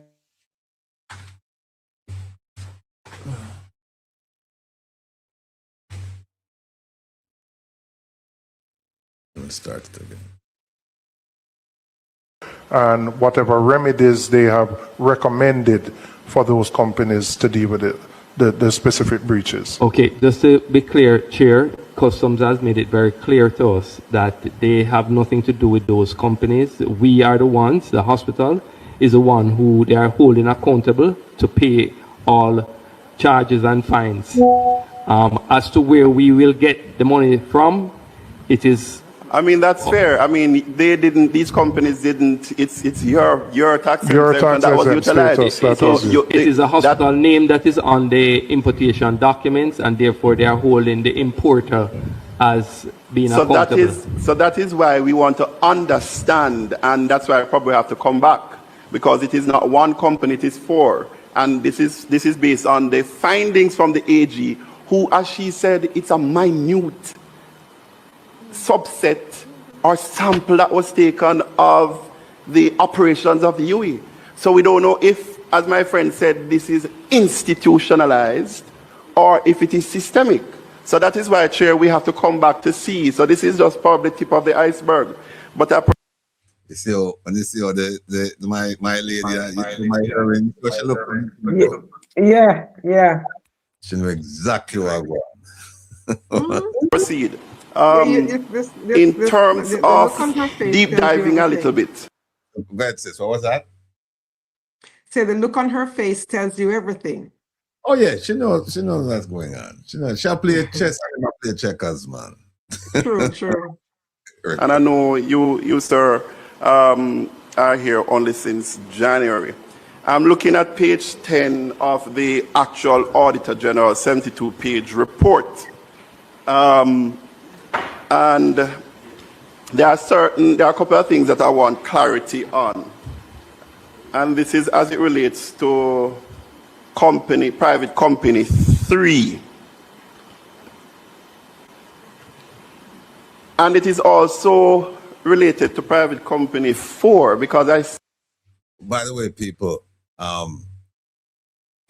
just want to big up my producers them, because they brought this to my attention a while back when the report first came out. And if you remember, we were trying to do the story, but we got overtaken by other stories. But we did this story already about the company that imported the dialysis machine, Jack then. We also focused on the company that brought in the garbage bins. And we also focused on the company that brought in the utensils. And so we're very well acquainted with everything that took place yesterday.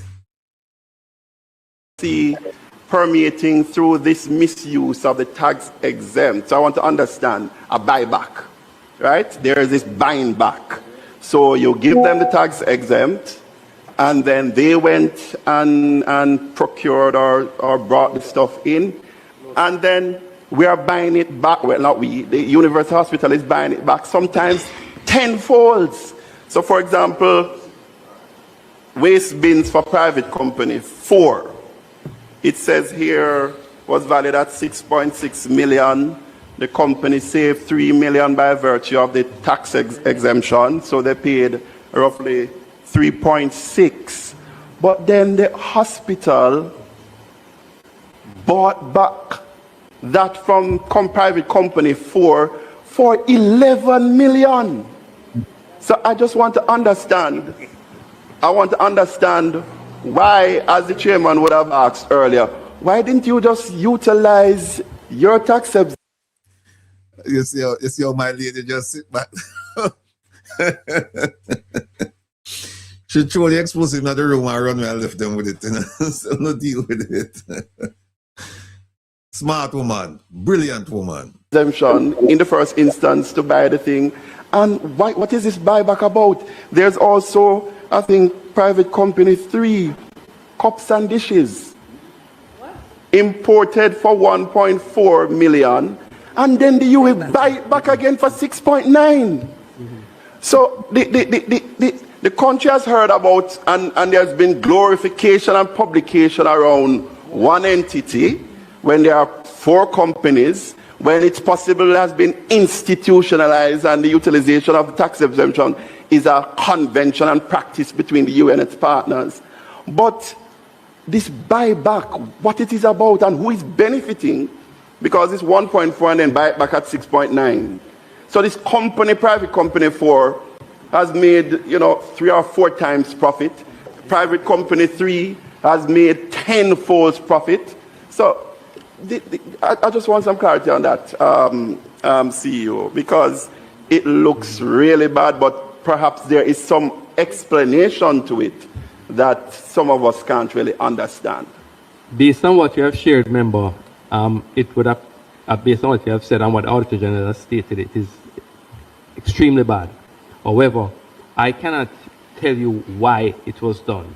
Is there anybody else here who could tell us why? I can tell you none of the senior leadership here or even in the hospital have been able to share or to say why it was just done.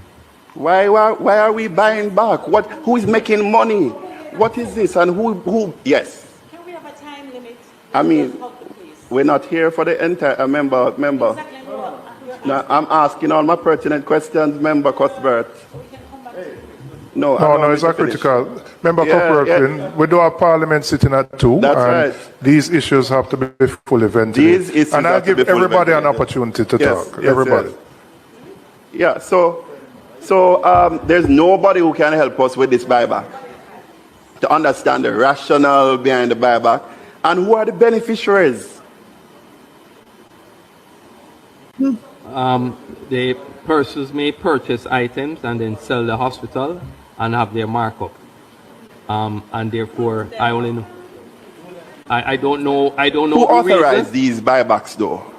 You have no knowledge of who is within the university hospital who would have been authorizing these buybacks. The matter, as I said, Chair, I have to be very careful because, as I said, this is before the police and also before customs and integrity commission. And Mr. Chair, I don't want to say reasons. I would prefer them with their investigative skills to do the assessment and make the determination through the due process, whether it be courts or otherwise. After intense questioning, the CEO finally admitted there were 4 private companies benefiting from UHWI's tax exemption system. Let that sink in. A hospital meant to serve the Jamaican people was reportedly used to import goods for private entities, resulting in over $23 million in lost customs duties. And it doesn't stop there. According to the Auditor General's report, 51 contracts worth $521 million had no procurement documents. Since then, only 28 contracts, about $270 million, have been accounted for. So the question is, where is the rest? Now the pressure is building. The Integrity Commission has launched a full investigation. The major organized crime and anti-corruption agency is taking statements from staff. And the Jamaica Customs Agency has already submitted findings. This is no longer just an audit issue. This is a corruption investigation at the highest level of a public health institution. UHWI says the practice has now stopped and new controls will be put in place. But Jamaicans are asking, how did this happen in the first place? And who will be held accountable? This one not done yet, and we watching closely. This is Mishi Dex. All right. Now, let's get to the conversation here. The question is, okay, remove it. They can remove it. They can remove it, OT. The question is, where do we go from here? Who's responsible? Where is Minister Tufton? And hold on. And the drill, remember now, the drill is not in nothing part of this, Yeah. We cannot exclude the drill part of in this conversation. No, we saw Minister Tufton doing a commercial or a PR thing about the parking lot at the University Hospital of the West Indies. Yes. And I talk about this and I talk about that and that. How come we don't hear from him now? How come? Where is Minister Tufton? Minister Tufton, you have a penchant, you have a habit of not taking blame for anything.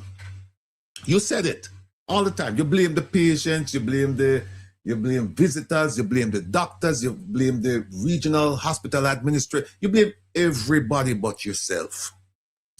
Minister Tufton, you need to come up and speak to the Jamaican people about what happened here. Because at the end of the day, guess what? If the University of the West Indies Hospital, if that hospital received accolades or if they did some major breakthrough surgery or something, who would be at the front of the line and take credit? He would take in credit. He doesn't take blame, but he takes credit. It can't work that way there. It's been working like that for him. But we'll wake up the people. Sis, over to you. Yeah, I'm listening to them and I have to point something out about Juliet Cuthbert's interjection, as if she wanted to, when you get a sense that even though she asked she made a very valuable contribution in terms of the questions she asked. When MP Brown was asking his questions, you could see it was agitating to her, because those were important questions to be answered. And the thing is, we know about Jack Den for months now, but nobody know about the other three companies. And he was basically in labor to call the other three names. So what is it that they are trying to hide? So and here's the thing, this is how you know that politics is being played here. There's some semblance of politics being played here. If all those companies were owned, operated, and have direct and their directors were at PNP, you'd hear all of the names, all of it. But when they're not involved, then there's this hide and seek that is being played. So for him to have gone through such pain to call the names when the report is there, I mean, like I said, make it make some sense. And it seems to me to be a systemic problem, Rattigan, where this thing has been happening for a long period of time, where they use it, companies bring in their stuff and they know that they have it and they use. But this is just the UHWI. The question is, which other ministries or agencies have been abusing their tax exempt status as well? Because I don't think it's only the UHWI that might have tax exemption status. I believe that there are other companies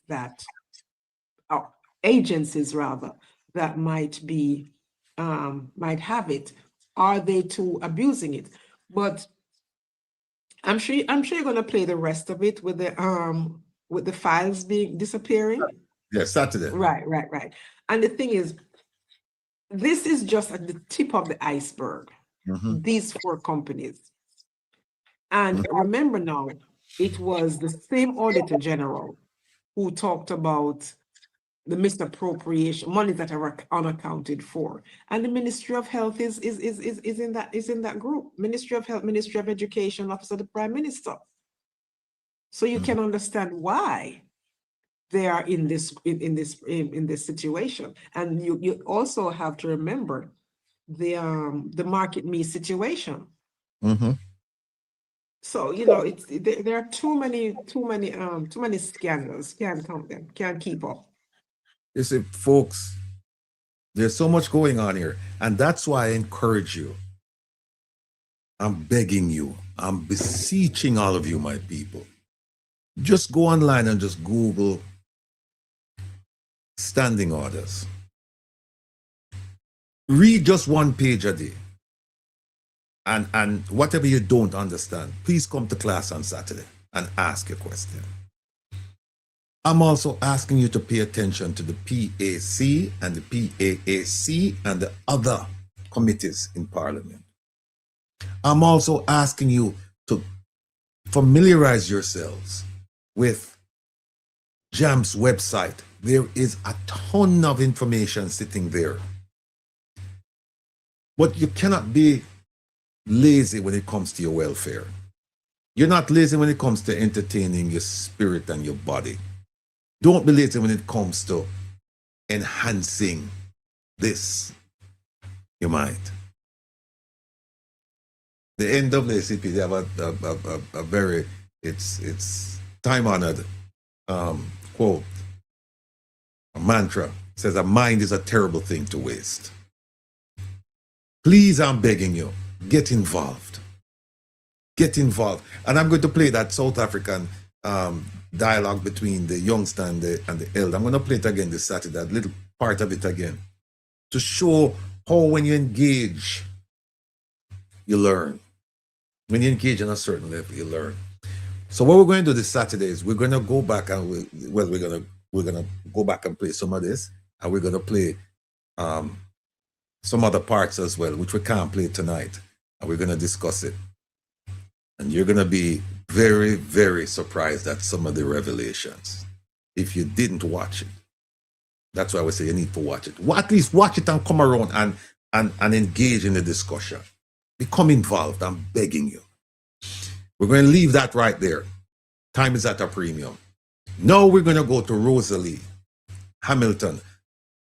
And again, I caution you, not Rosalia Hamilton, the professor, but Rosalie Hamilton, the counselor. Let me say this before we play the video. Now, we're going to play some videos here. I don't think many of you have seen these videos.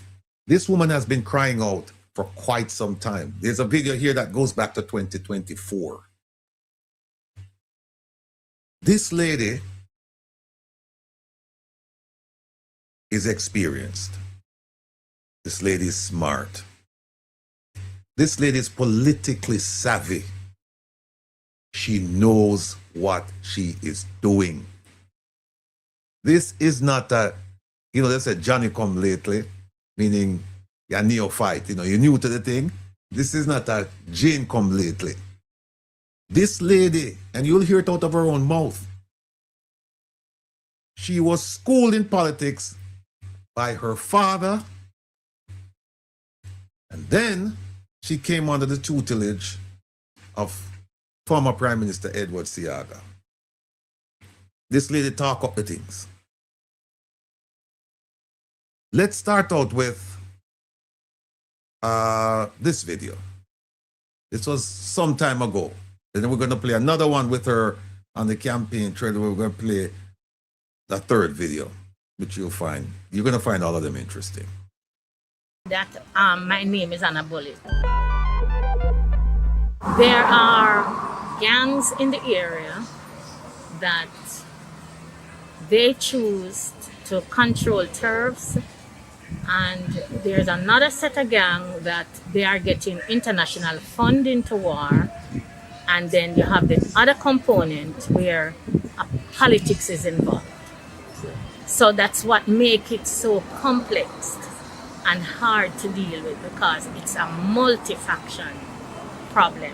Are you satisfied with their level of commitment to the crime and violence in the community? Not when it started on election day, but for the past week, we are seeing some significant police on the ground, which is really making a difference. What we want from the police is not just for their presence on the ground, but for them to find the culprits who did all these murders in the community. Just yesterday, a community member that was killed in Vineyard Town, they did an autopsy on him and 10 bullets was taken from his body. How on the face of the earth can you give one man 10 bullets? It's ridiculous. And these persons have no respect for law and order, and no society can run. With gunmen, when it pleases them, they get up and they do as they like. I must tell you, I am very sympathetic and passionate to boy children. I love boys. And I believe in giving them all the opportunities. And to the best of my knowledge, we introduced every program that could change their lives. They chooses to do what they want. No society can continue to run that way. You yourself have been the recipient of death threats. Could you explain on that for us? Yes, and it was, they put it on social media. They didn't hide. They said that my name is on a bullet. And you must remember that I have a lot of family and they are gonna kill them. So I am not scared. Listen, these guys, either they don't respect my position or they don't care. They tell me, they told me that they have persons to kill and they're going to kill and they're going to this and they're going to that. And when I tell them, guys, you can't do that, because I try to mediate first. And when I see that it's not getting anywhere, then I have to start tell them, say, no, I have to start deal with the police. Because talking not getting anywhere, we don't know. So this is when me and them fall out. Because I take a stand that them can't get up and just feel like them can kill people and kill them. The member of parliament is integral in everything that is happening. The member of parliament is, when I was overseas, not just the other day, but last year, the member of parliament have had several dialogue trying to mediate. And every time I meet with them and talk to them, them kill somebody. That the people them start to say, every time you come here now, people dead, I must you set up the people them. The member of parliament had to back off. Them not take no talk, gentlemen. Them not take no talk. The gangs that I have to deal with now, I didn't have them to deal with before. They are not people that I used to interact with a lot. But because of a killing last year, and the person that got killed was somebody that I know very well, I decided to intervene. And so I intervened and tried to mediate between the warring fractions. And that's how I get to start to deal with them. But they are animals. They are animals. Them believe that when them feel to kill, them kill. No society can run so. No society can run this way. No, whether you're putting party affiliation aside, what she's saying right there is exactly what a councillor should be doing. You can't argue with her, right? She's trying to make peace in the community. And pretty soon you'll hear that she's trying to ensure that there is development, but not the kind of development that the politicians them want. Now, that video was quite a while back. As you see, she wearing her COVID mask. Now we're going to show you another video of her. And here she was speaking in complimentary terms about the MP, saying that the MP has tried to talk to the gang members, but the gang members, them not take no talk from nobody, them just a kill. Here's the second video. Miss Rosalie Hamilton!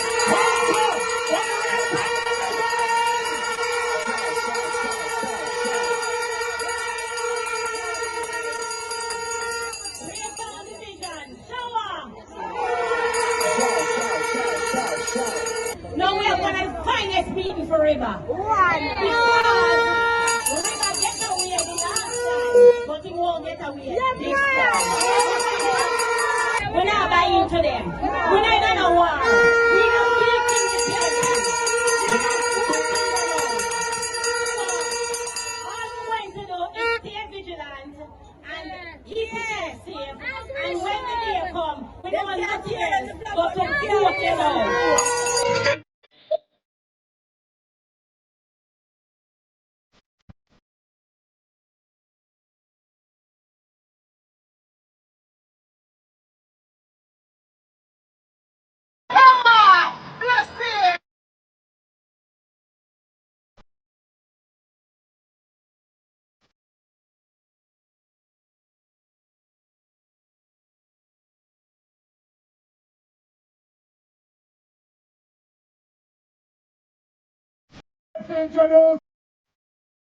So you can see that she was a major player, at least in her community.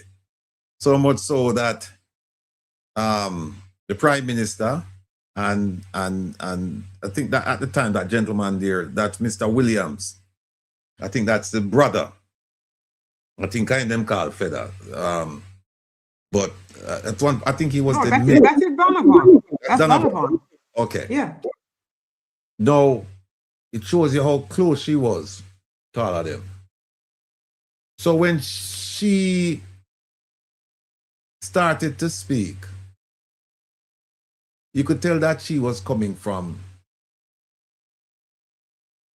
a reservoir of experience, whole heap of experience with these people. She never guess and spell. Now, there is another video, and I have to play this one. I was listening to it, and it's quite interesting, people, because this video was wait a minute, not last year. This video was, or this audio was made in November 2024, not 25. This was before the election. The video I just showed you to was before the election. And you see how she chum me up with them and them chum me up with her, and everybody are gather and carry on and all of that stuff in the partisan spirit. Good. Listen to this. Listen to this. You know, I observed everybody in this party. And one thing I can tell you, I am a keen observer. You see, when me talk is when I choose to talk. I like to observe. It's 3 years ago, I stood up at Pembroke School and said to the people, to the party, we're not going in the wrong direction. Going in the wrong direction doesn't mean in government. I said the party. Meaning the MPs have no respect for the people that elect them. And they becomes God unto themselves. And them deal with people anyhow, and them feel like, and listen, it don't matter who the person is. When you're in a party, it don't matter what status you have. You are a party member. And you are supposed to be treated like everybody else. The leader of the party, the chairman, the deputy chairman, the general secretary, those are leadership of the party. And not even them any respect is shown to. And I talked to them and I told them that, listen, this thing not right. And say what anybody want to say. I deliberately put these voice notes into the group because in the group, information media, you have 63 constituencies in it. And these are voices from all over Jamaica. That means if Era Council 1 didn't have a problem by itself, it's all persons from Era Council would have voice. These are voices from every constituency. From St. Thomas, from Clarendon, from Manchester, from Westmoreland, from St. Elizabeth, all voices in the group. It cannot be accident. Something is literally wrong in the party. And that is what the attention needed. At this time, where an election is around the corner, and all we can be doing is running around begging the workers. The workers are upset. And I put some voice notes in the group with a discussion in there yesterday because I just happened to come home last night and going through the group and see them. And I start put them in the group. Where the chairman for Era Council 1, Winston Ennis, have to be telling the people them in the groups, regardless of what, you know, have to vote JLP, because PMP can't do no better. I have no problem. Personally, me, Rosie, have no problem with the party or the government. I have problems with individuals who enter the Jamaica Labour Party and feel that them can get up and talk to people anyhow and do anything. And you as a little councillor girl, you must accept what they say and do. I refuse to accept and do what people want me to accept. And nobody carry me in a Labour Party. My father grew me up in a Labour Party. And I can tell anybody, I will leave Labour Party when I want to leave it. Nobody can make me leave Labour Party. So them can go out there and them can spread all kind of rumor them want, because me hear every rumor where them a spread. Me no like the leader, me no this, me no that, me hear everything. Me not come out there come tell nobody say, me love the leader for them to satisfy. Nobody can tell me nothing about Andrew Holness. Me fight for him. Miss Andrew Holness gained my respect and loyalty from Mr. Siaga. And me never tell Andrew when me I go out a street go fight for him. Him only hear when me fight. Him never pay me for fight for him, cause me a loyalist to my party and what me believe in. Me could have take money in the leadership race. I was offered the money and I don't take it, and good money to give them half of the delegate in a Central Kingston. When Chin did a support the other side, I'm a war with Chin for Andrew get them. Nobody can come tell me nothing. And if I have a problem, I'm going to talk about it and nobody can muzzle me. Because of that, me see, them I try to do in the party. I try to muzzle people not to talk. Mr. Siaga never grow we so. Mr. Siaga allowed us to speak our mind and he listened. And Andrew is that person.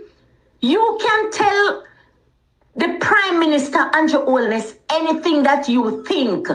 And he might not do what you say, but he will listen. But you have some people around Andrew where claim say, them loyal, where I go on like say, them can talk up and them can do. Me well want them take me on. Me a talk for them take me on and them not take me on. Them a grumble. I no grumble, no for grumble. No for come out and talk. Because me can tell you no, now come through back door in a Labour Party and come put out the people them who risk them life and stayed with this party when uno go college go get on education and never go there for politics. The people them were in a politics, stayed in politics and learned the politics and loyal to the politics and loyal to the people who love politics most. Poor people, cause rich people not no loyalty to politics. Anywhere the tide go, I get them go. And me, Rosalie Hamilton, born in a poor community, me never grow up broke and hungry. Me never grow broke and hungry. But me born and grow in a poor community. And anybody can tell you the history when me have as a counselor, Edward Siaga alone have that history of serving them constituency. Nobody else. So me nah make foot on a talking one talk deter me from talk about Buster Party where inform. Uno now mash up Buster Party and expect people to sit down.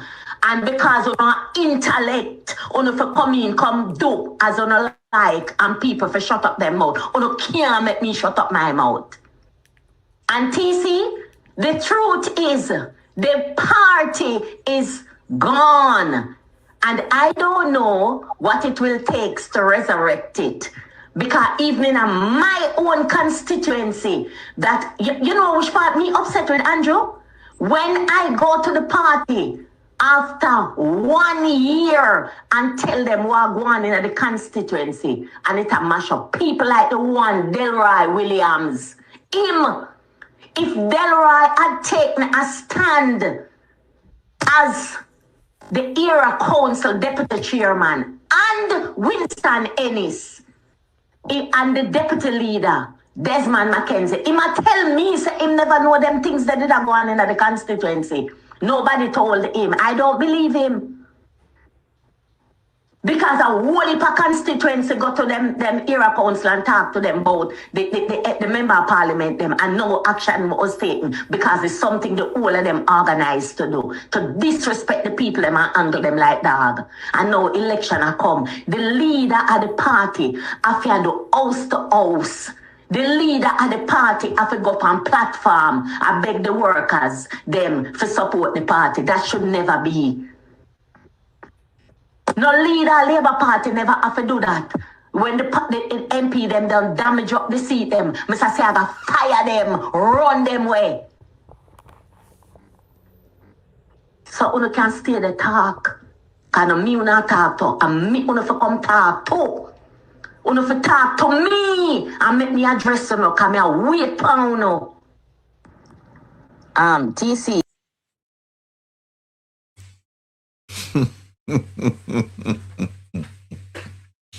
First of all, let me just say that we have not authenticated none of them videos there, right? We got them and we just upload them. So if they turn out to be AI, then so be it. But we're not taking no responsibility for them. We just play them and ask people's opinion. But the voice and the tenor and the tone and the subject matter, it sounds like her, but I can't say for 100%. I can't say I'm 100% sure that it's Rosalie Hamilton. But she has caused quite a stir. And if this video is to be believed in terms of authenticity, it was made back in 2024, before the election, like almost a year before the election. The election was September 2025, right? And there's some other things she said. We'll get to that on Saturday. So no need for tuning in Saturday to get some more things from Rosalie. But she said some things, you know, that I found quite, that's why I said this lady here, and I've heard diehard PNP complimenting her on the stand that she's taken. Because them say, I guess in a sense, everybody who's a politician would like to be like her, would like to be, you know, at least the ones that want to crooked would say, yeah, I would like to serve my constituency like, oh, this lady is serving her constituency. She's looking out for her constituency. And you should say, them offer her money, you know. And she said, no, for switch delegates, for, you know, when them have the infighting. And she said, no, she's not going to do that. Humble lady, unstoppable. If you have any more, if you send it my way, yeah? Please. She said something that, she said a few things that I found quite interesting. And that's why I said, I'm intrigued by this lady. She said, rich people have no loyalty to politics. That is a very deep statement. Very true. Rich people don't have no loyalty. Ango we, you know, the poor people. Ango we have fight for them. We have fight for them, you know. We're not benefiting, but we have fight for them. I found that to be a very, very interesting statement. Rich people have no loyalty to politics. Wherever the wind blows, I just saw them go. And then she come back and she said, the people with the intellect will go away and study them in the politics, and the people move up on the ground and fight, and then them come back and want to tell you what to do. Remember what the South African guy said in the first clip we played tonight, I think it was the first clip. So the problem is that we have, we the people, the masses, we have no strategy or plan for ourselves. We let the politicians them dictate to us how things should go. So instead of things percolating, ideas going up to them and say, this is what we want. No, it cascades, it come down and say, this is where you're going to get. So you are say, we want $32,000 for minimum wage. And you say, we're going to give you 18.5. And then we get to the rest. You know what, I'm change my mind. 17 will not get. And where's the outrage? Where's the outrage? Rosie, big up yourself, Rosie. Rich people have no loyalty to politics. And the poor people, and the one them who live in the constituency, and them have loyalty to politics. And we could have go, oh, why don't you go into representative politics? Hey, let me tell you something, Jane. If me going out, would that be a dangerous boy, if me going into representative politics, would that be dangerous. Dangerous. Because me not take no talk and me not watch no face. And you see the corruption business, we not in it. We not in it, and we will make it abundantly clear that if you are going to join up with Rattigan and you have an inkling that you can't steal a cent, don't do it. Don't do it. And we could have win in a Waterhouse. That's a good question. I'll leave it to the Waterhouse people to decide. I'll leave it to them. A man from Waterhouse tell me, him said to me, say, Adrian Francis say, it's nonsense to big up Rosalie. It's nonsense not to big her up, because you know why we big her up, Adrian? We need more people like she. Because if what we are saying is that, look, we are looking for a clean Jamaica. And if somebody can come out and talk about the dirty, nasty politics, somebody like Rosalie, this is not somebody who, tiki.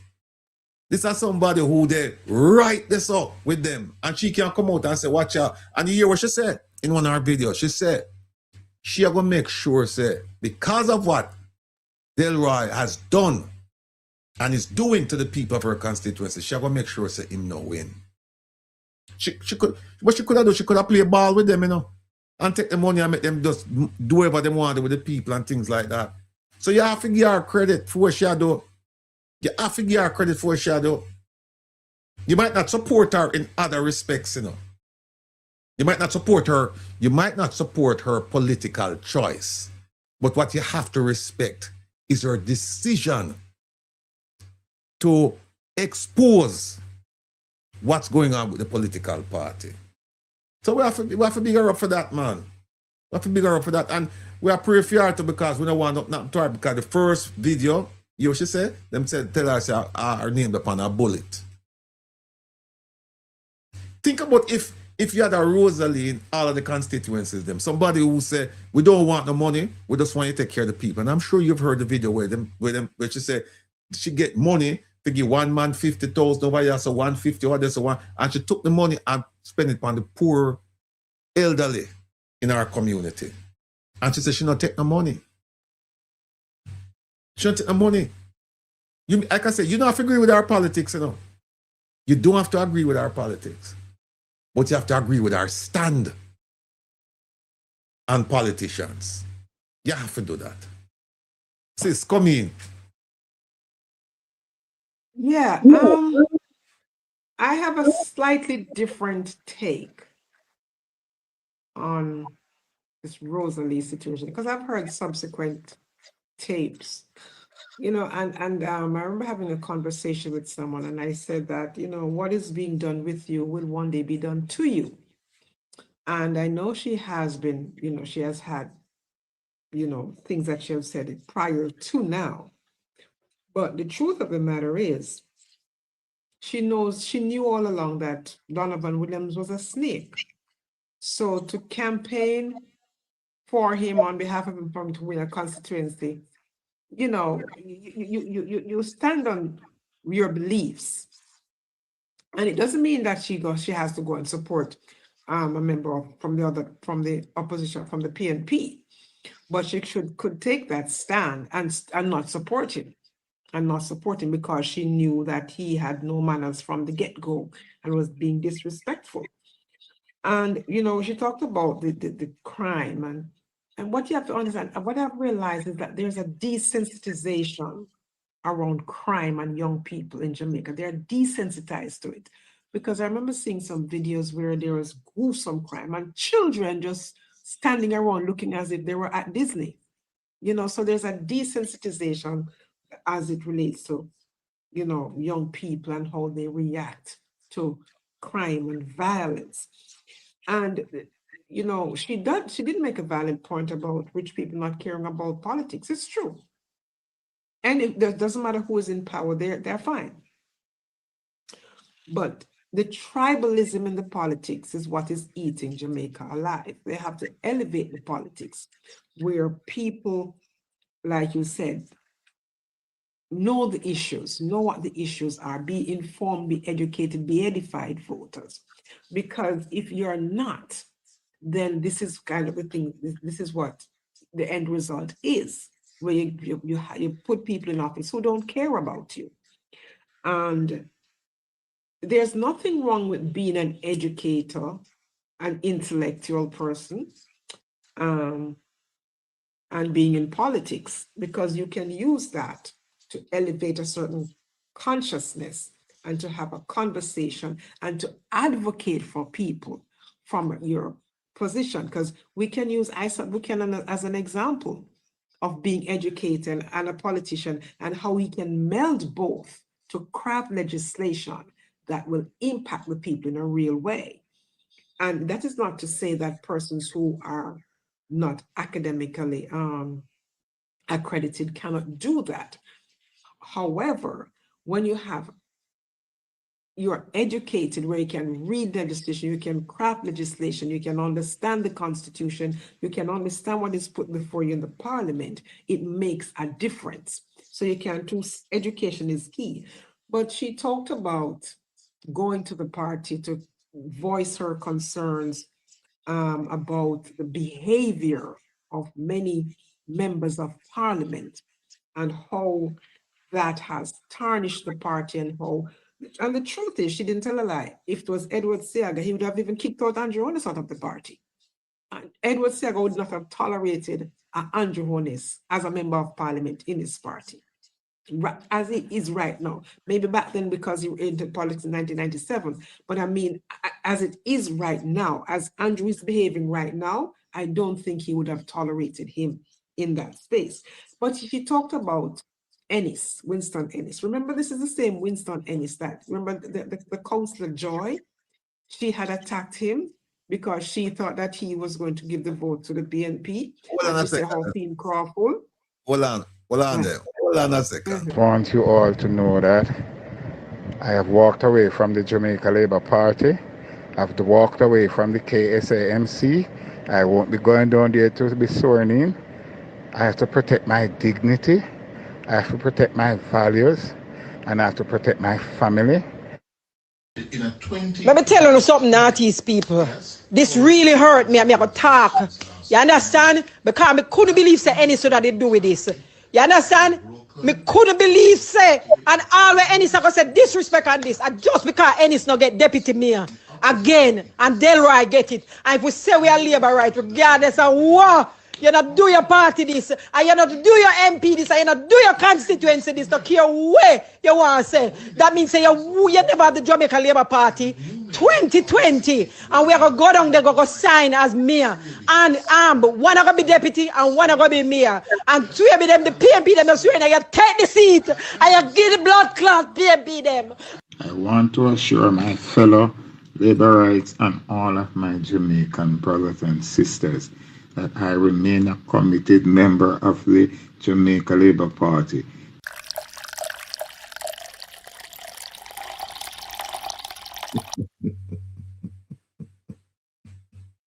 There you go.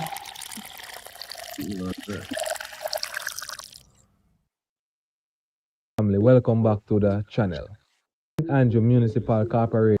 Let's remove this. But Yeah, but there you go. But also remember Delroy too, with another woman who was talking about him and the concubines down there, and so they're all in this. It's an incestuous place. you know what's interesting, and that's why I played this video last week, Saturday, and I said the reason why I'm playing it is this. We had Mr. Innes who came out and in a very decisive way.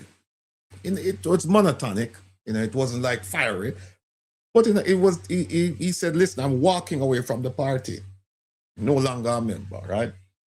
And then when Ministerial when the voice note come out and them start hammer him, see what happened?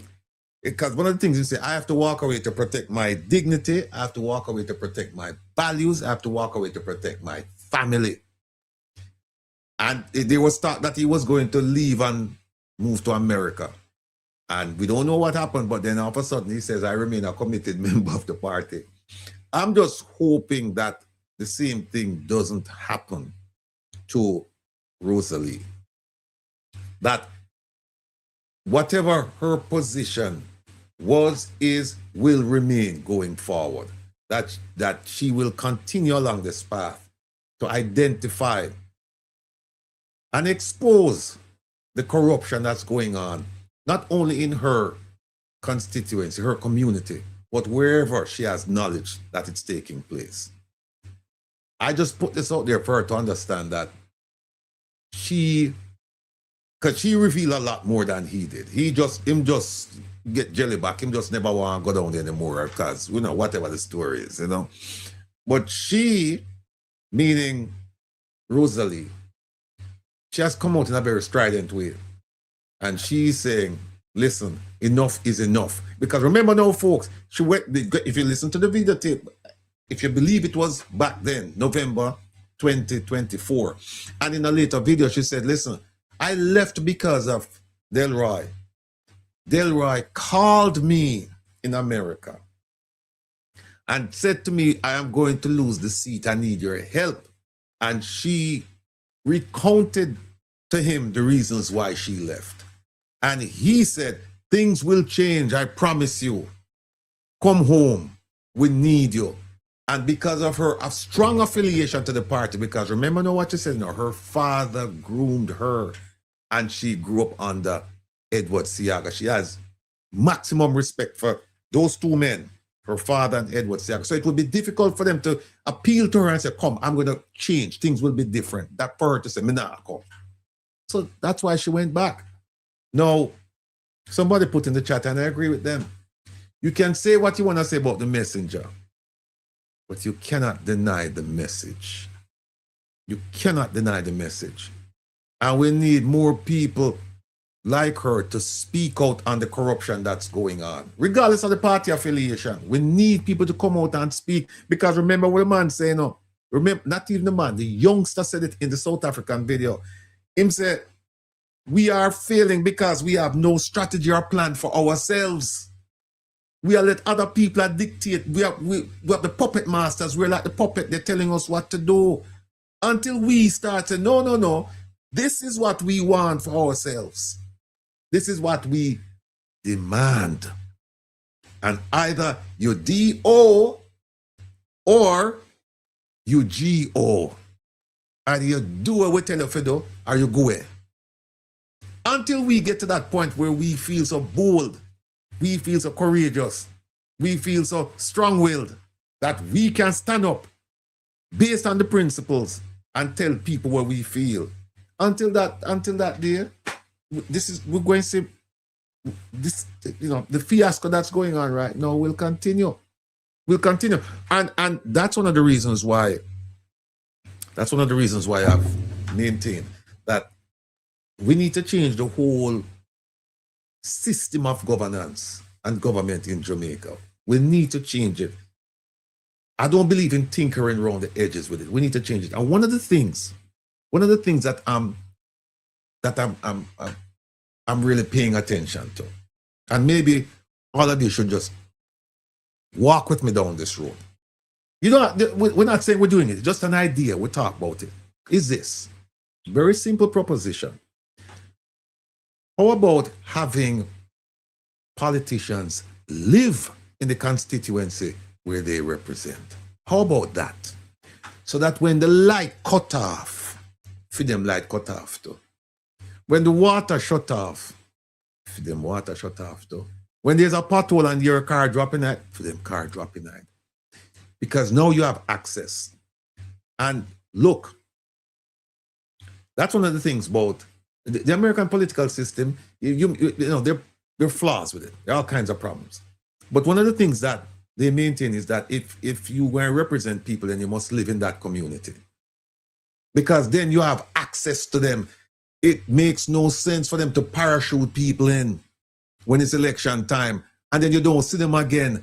How many of you have seen, how many of you living in Jamaica, how many of you have seen your politician, your MP, the man you vote for, the woman you voted for, how many of you have seen them since election? And then compare that, the number of times, compare that to prior to the election. Prior to the election, you could have get any audience you wanted with them. You could have asked them for anything. As a group, you could have said, hey, on my street, we have 100 voters. I will want to talk to him. You would get an audience with him or her. Try that now. Try that now. But if your politician live on your street and so, you can go knock on the thing and say, hey, wagwan ya. Because if we might have to get rid of you. We might have to get rid of you. We might have to just vote you out the next go around.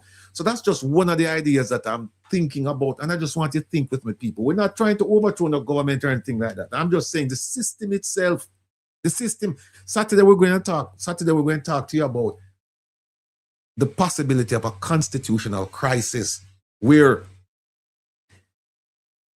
I'll give you a scenario on Saturday. And what I will show you is that I will show you how invested the crown, the British government, is in the politics of Jamaica. Because you hear them talk about brogad. We're going to show you who are the real brogad. I'm going to give you a constitutional, I'm going to create a constitutional crisis for you, and you will see that it is the Governor General who are going to run things. And it is entirely possible. It is entirely possible. But I'll leave that for Saturday. I'll leave it for Saturday. Sis, we have 6 minutes more. And you know what? Yes. With my situation, with like you said, you know, she said she does have no problem with Andrew Holness and Delroy inviting her back. She has the political capital to stand her ground against Delroy Williams, because whatever she says, she has that kind of leverage, given the her in that constituency. So she's and I think it was Dr. King who said it's not where you stand in the time when things is easy, it's where you stand when it's most difficult. And she should have stood her ground again, because clearly she's different from the rest. True.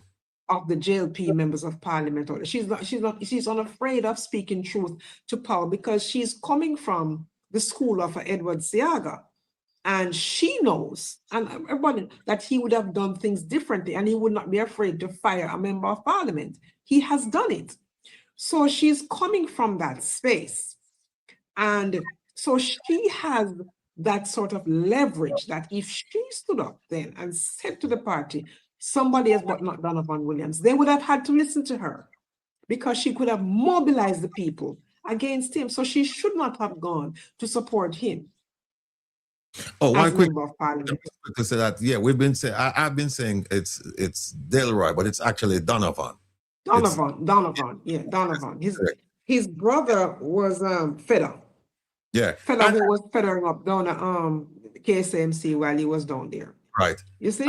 So she should have stood her ground in that when it was most difficult to stand against him and say to the Prime Minister, who I cannot understand how she does have a problem with him and his statutory declarations are yet to be certified. That should be a deal breaker for her as well.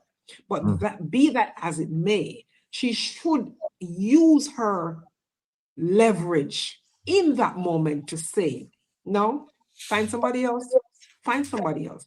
We're not going to do that, because I believe that the people would have listened to her, worked with her, and mobilized against him to find someone with more integrity, more decency, and more respect for the people. Because what she has done in supporting him and in campaigning for him is she has unleashed another 5 years of this disrespectful human being on the people. I'm not saying they didn't go out and vote for him.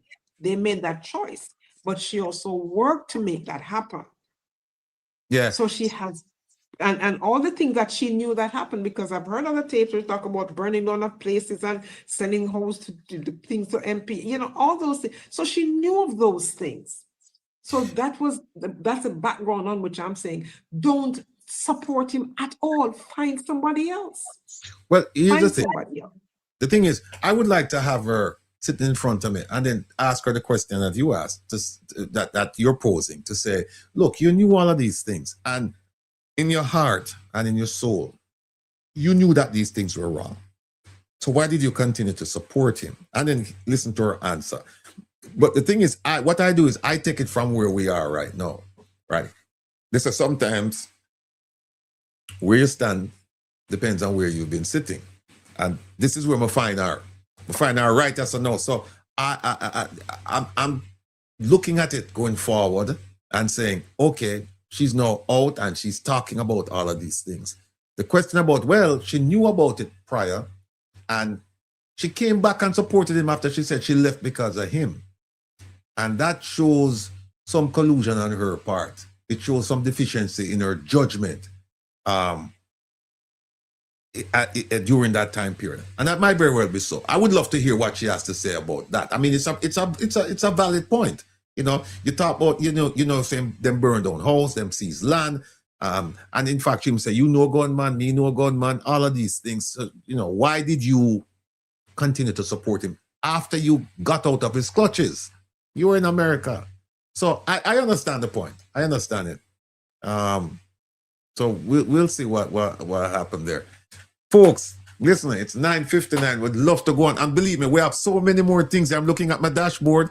We have a bunch of things here. But listen, sometimes you have to make the people want more. You have to just whet them appetite, you know? So you have to make them appetite. Sometimes you don't want to get too much, because by giving too much, you kind of like drunk the people them, you know? We don't want to drunk. We just want to give a little bit of thing and make you say, boy, I want a little bit more. So Saturday, tune in Saturday at 3 o'clock New York time, 2 o'clock Jamaica time. And we're going to discuss some of these topics here. And we have some additional topics, because there are some topics. You see, ADPEM is a cesspool of corruption too, you know. And you know what, people? We've had that ADPEM. In fact, the writer so we had that ADPEM, tab up for quite a while with all of the things in it, and we just haven't gotten around to it. But now we see where the Prime Minister is coming out and talking a whole bunch of things. So the time is ripe for us to come out now and deal with him and ADPEM. We're going to talk about the management structure. We're going to talk about preparedness. We're going to talk about distribution. We're going to talk about forward planning. We're going to talk about all these things and show you that what they've been feeding you, a bunch of lies. And it's just to comfort you, to make you say, yes, the Prime Minister and the government are good things. But ask yourself this one question, I beg of you. When they give you all of the grand plans and they tell you about the 100 achievements, all the things they've been doing, just ask yourself this one question. How has my life changed in any significant way as a result of all of these things that you're saying they've done? They've said they've done it, but how about me? Think about it individually now. Individually.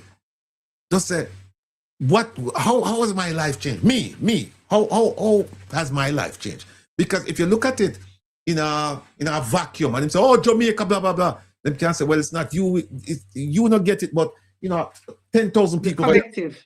Right. You must think individually now, because guess what happened? When you voted, you voted individually. It was one vote. Yeah. Right. But Rattigan, And before you move on, you talk about Oddpen. Remember that you just said that they spent $43 billion, since Melissa. Yet people are still sleeping on the tarpaulin and in their cars. So where did they spend it? So when you say it's a cesspool of corruption, yes, it's obvious, because if they spent $43 billion since Melissa, it would have been translated on the ground, because people's lives, individual as you're talking about, would have been impacted as a result. See, what happened is that when them tell you, if you live at St. Elizabeth and them tell you, say them billows and people in a Westmoreland and Trelawney who were affected by Melissa, them blah, blah, blah, blah, blah. Think about you. And say, but hold on, what happened to me? When you ever get my judgment? Right? And then you will understand what exactly is not going on. In fact, I have a document to show you this Saturday coming from the government of Jamaica, where they're telling you about something that's deficient within ADPEM, but the headline, when you read the headline, if you don't take the time and read all the paragraphs, you'll never see the one paragraph where they might tell you say things bad. Everything else, say, everything is fine. One paragraph, where they tell you say, hey, we learn a lot, so we make a whole bunch of mistakes. But if you look at the headline, no mistakes were made. If you look at the first few paragraphs, no mistake. And if you look at the last couple paragraphs, no. But there's one little paragraph inside here where they admit. So people, we have to be careful when we read. We have to be very, very critical when we listen and we analyze. So having said that, I want to thank you for coming on. As usual, a pleasure. You add value to what we are doing. You make me feel smarter, to be honest with you. Every time you come, feel smarter. Me can't talk big. Are you my brother?